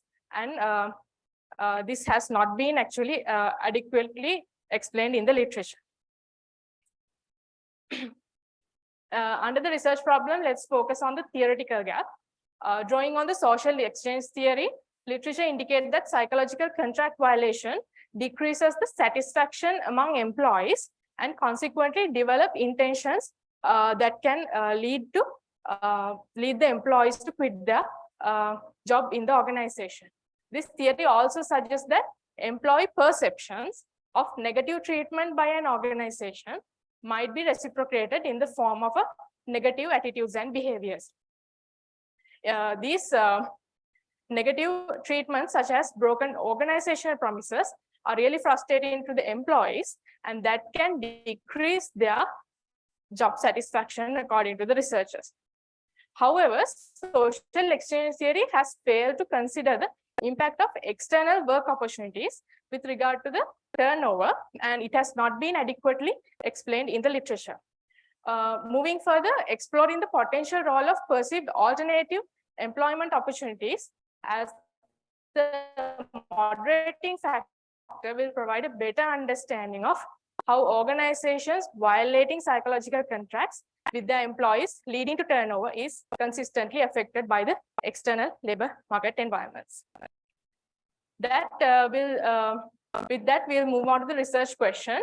The research question identified for this study is, what are the impacts of job satisfaction and perceived alternative employment opportunities on employee turnover intention caused by the psychological contract violation?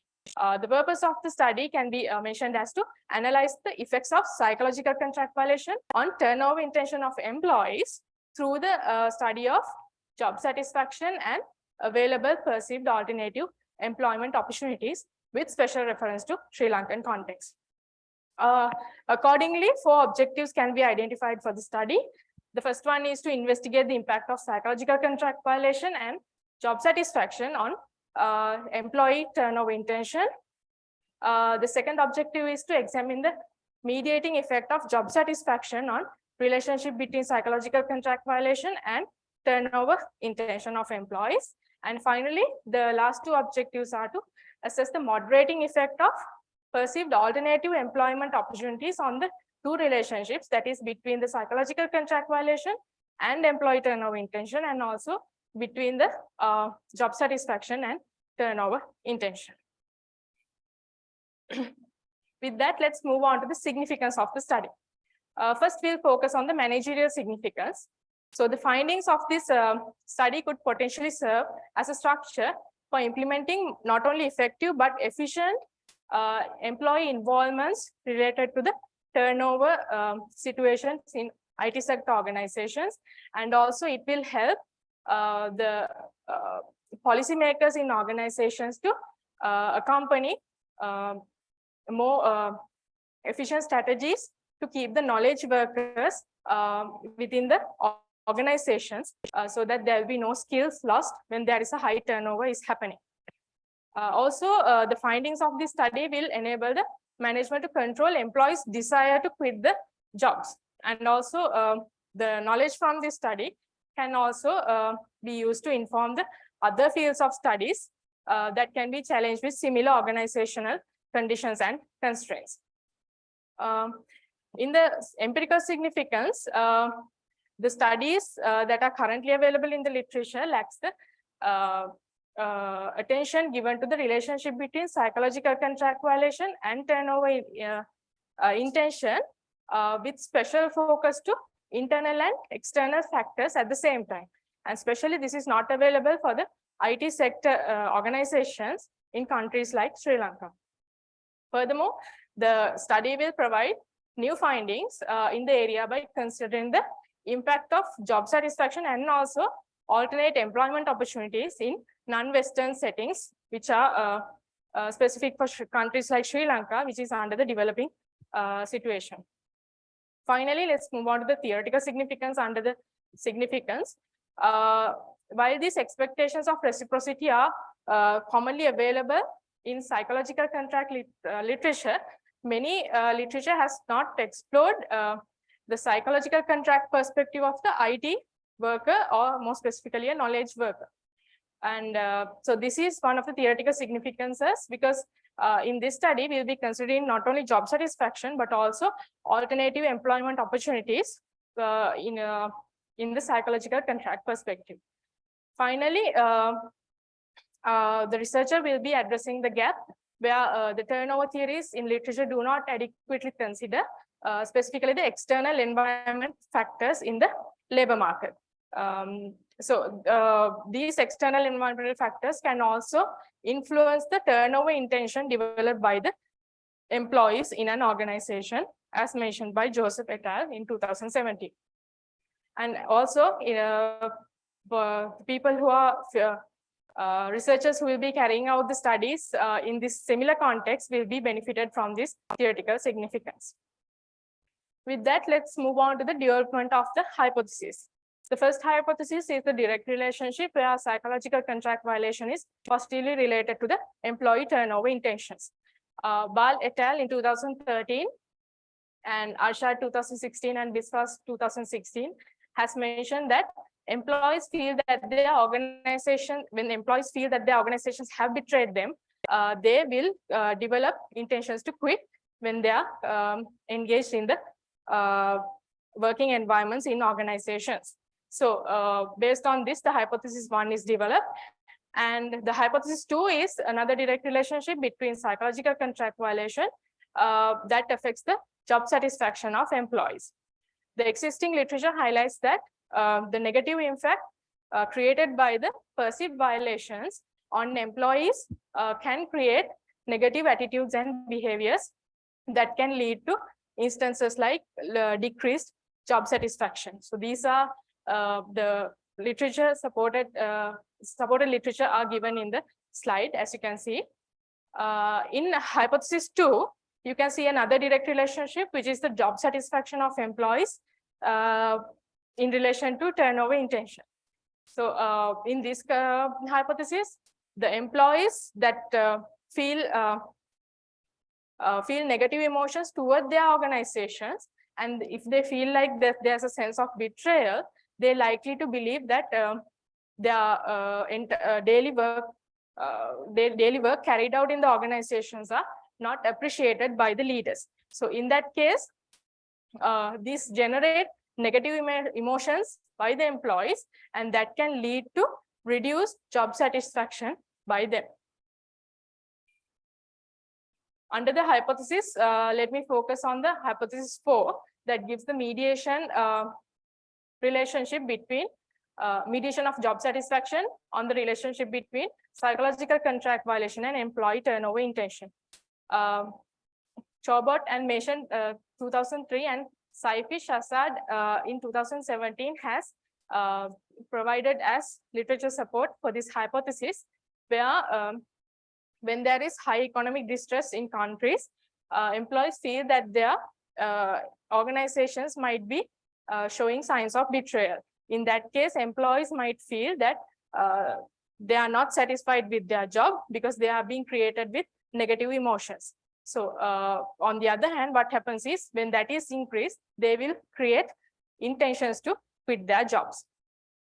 And finally, the hypothesis 5 and hypothesis 6, the previous research suggests that there can be a significant moderating relationship by the perceived alternative employment opportunities that can affect many relationships concerning employee turnover. So based on this, the hypothesis 5 and hypothesis 6 are developed for this study. This will be the conceptual framework. There are 6 hypotheses that I'll be testing in the study.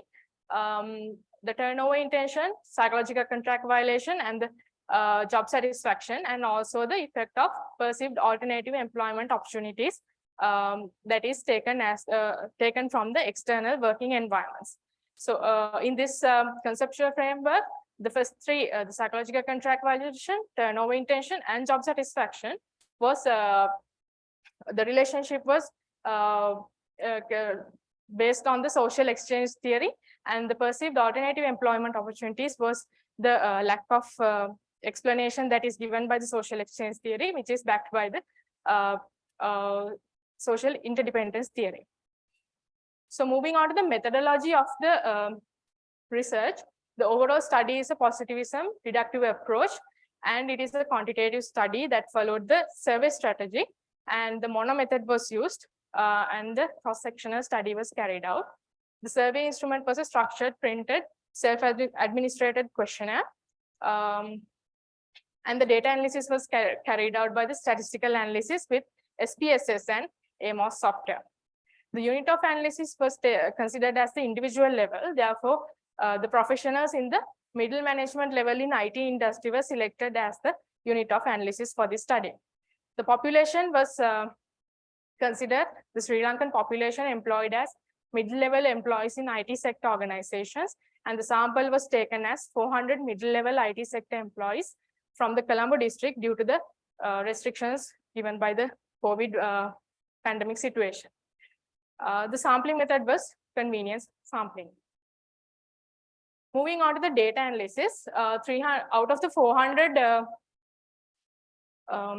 questionnaires that was distributed, 389 usable responses were obtained through the questionnaires, and these were analyzed using the SPSS software, the descriptive analysis for demographic variables, and one-way ANOVA test, and so on.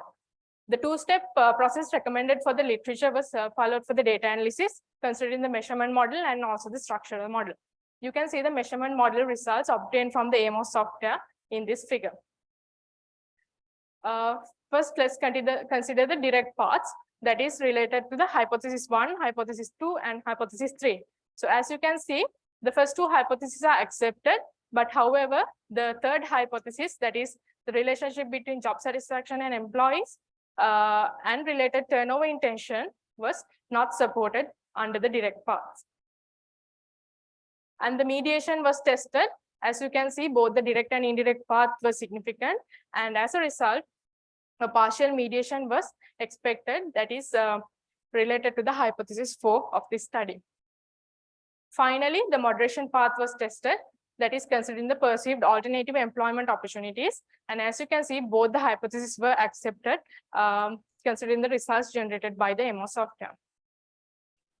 So as for the discussion, you can see that first two hypotheses were accepted.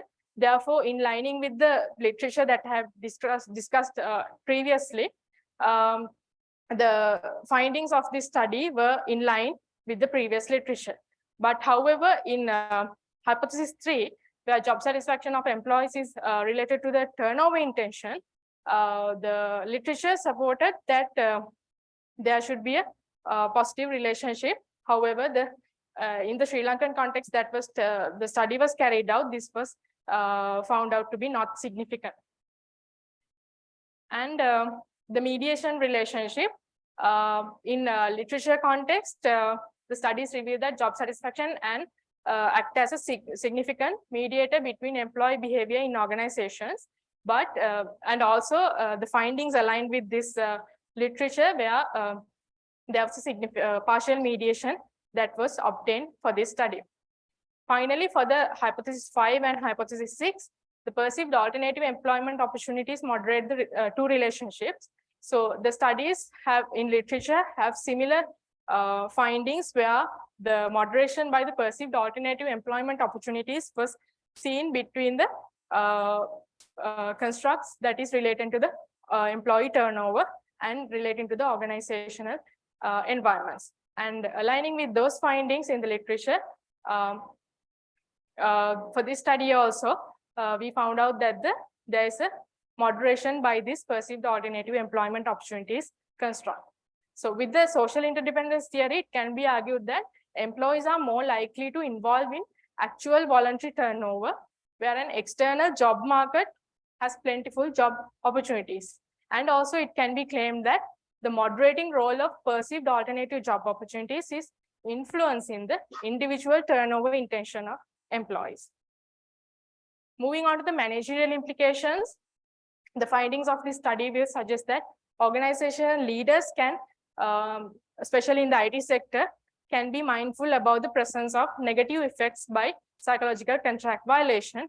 And also the organizations will be benefited by how they can manage the availability or the dynamic labor market changes that is there in a country or worldwide, depending on a certain sector. In theoretical implications, the current research will be enriching the empirical literature in IT sector, and also perceived alternative employment opportunities is a relatively new construct, and which has not been studied for the IT industry.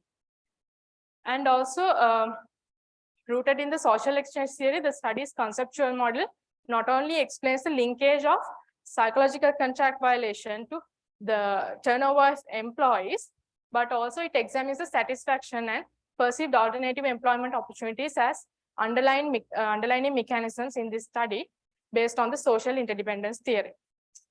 Finally, the limitations of the study.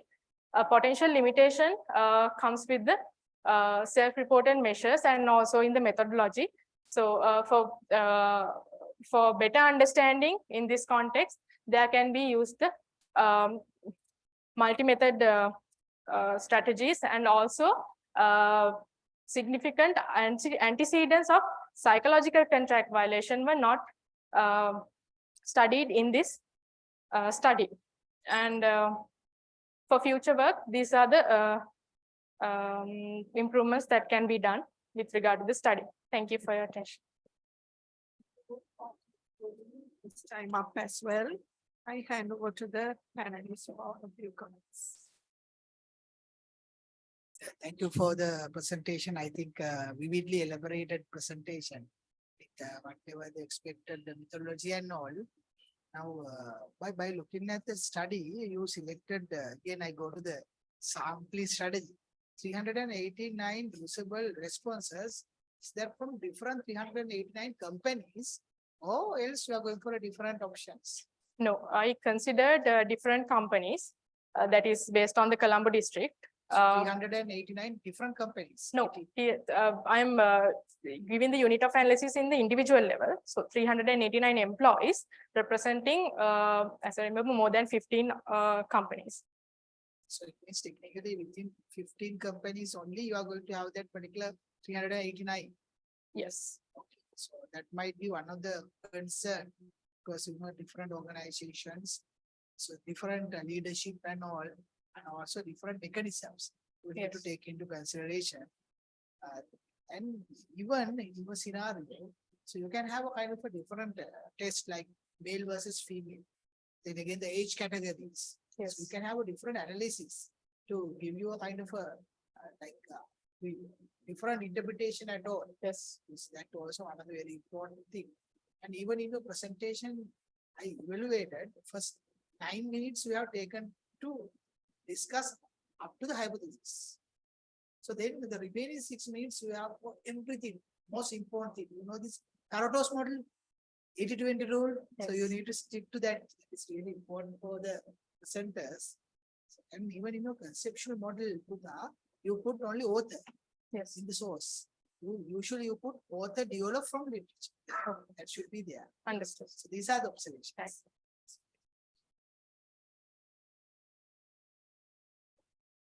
Thank you very much for the presentation. Building on Professor Naline's comments, yeah. One thing in terms of the presentation, it was a clear presentation with a good, clear background. The slides were very visible, etc. In the write-up, I had a small point where after the abstract, you had a rather than the introduction, straight away the statement of problem, I think, no? So rather than that, before, because problem usually stem from a background. So it's good to have a background and then gradually from the background move to a research problem that would give a better entry to your research problem. Thanks. Then I thought to give some common comments which would be useful for others as well. Now, if I compare her slide design was very clear slides with the background. So be cautious when you select a background, the content has to be very visible. So you have to think about the color combination of the background and the font, and also don't allow the background to, kind of cover the content. Sometimes if based on the background, I'm not telling you all did it, but sometimes it may happen. And these are academic presentations. In academic sessions, attention to detail is very critical. So every full stop, every comma matters.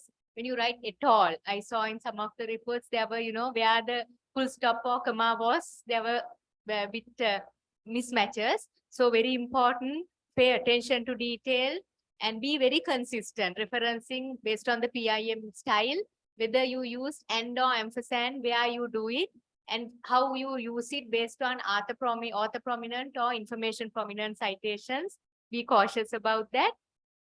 Spellings also, are you following UK or US, whatever, be consistent and also check, because when you look at the same thing, you may, sometimes make mistakes, make sure to check it. And also, I think very important point Professor Nalin raised about the time. So think about the overall presentation and think what are the core aspects and divide the time accordingly, which is a very important aspect. So these are some few takeaways for your future improvement, maybe for your future doctoral studies, etc. So great work and presentation skills. I would say we both were talking about it. Very good presentation skills. All were very confident. So keep up the good work and wish you all the best. Thank you. Thank you for the comments and thank you for the opportunity.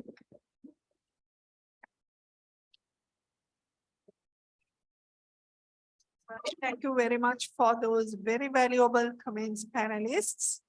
Professor Tharusha Gunaratne and Professor Nalin have given you all and all of us very important points for us to use in our future research. So that brings us to the end of this session. And right now, the next item on the agenda is certificates of participation will be distributed to the participants, the presenters, by Dr. Senaka Kalamgamage, the Director of PI. May I please call upon the Director to distribute the certificates. I will announce the names. M.H. Ratnasiri.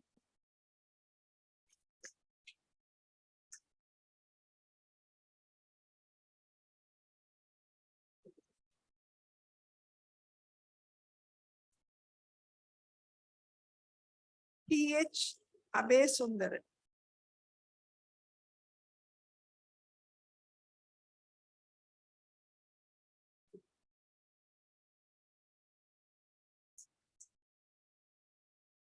KGCD Gamagi.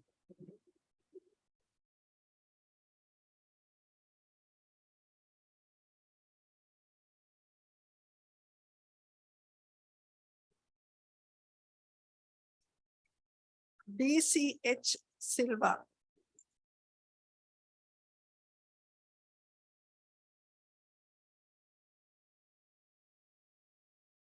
MP Vikramasinghe.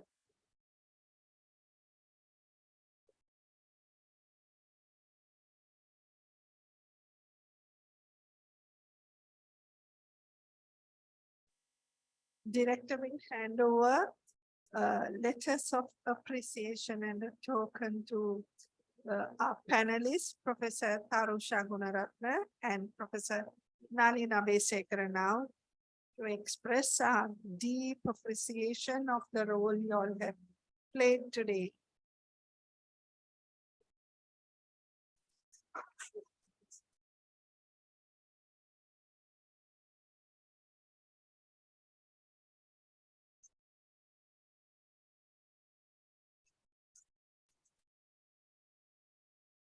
So that brings us to the end of the sessions.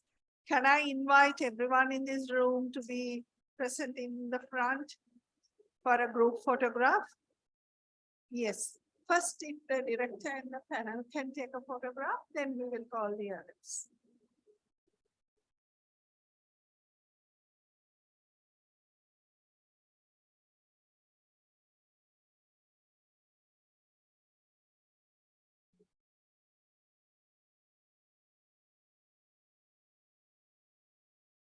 Okay. Can all the others also please join?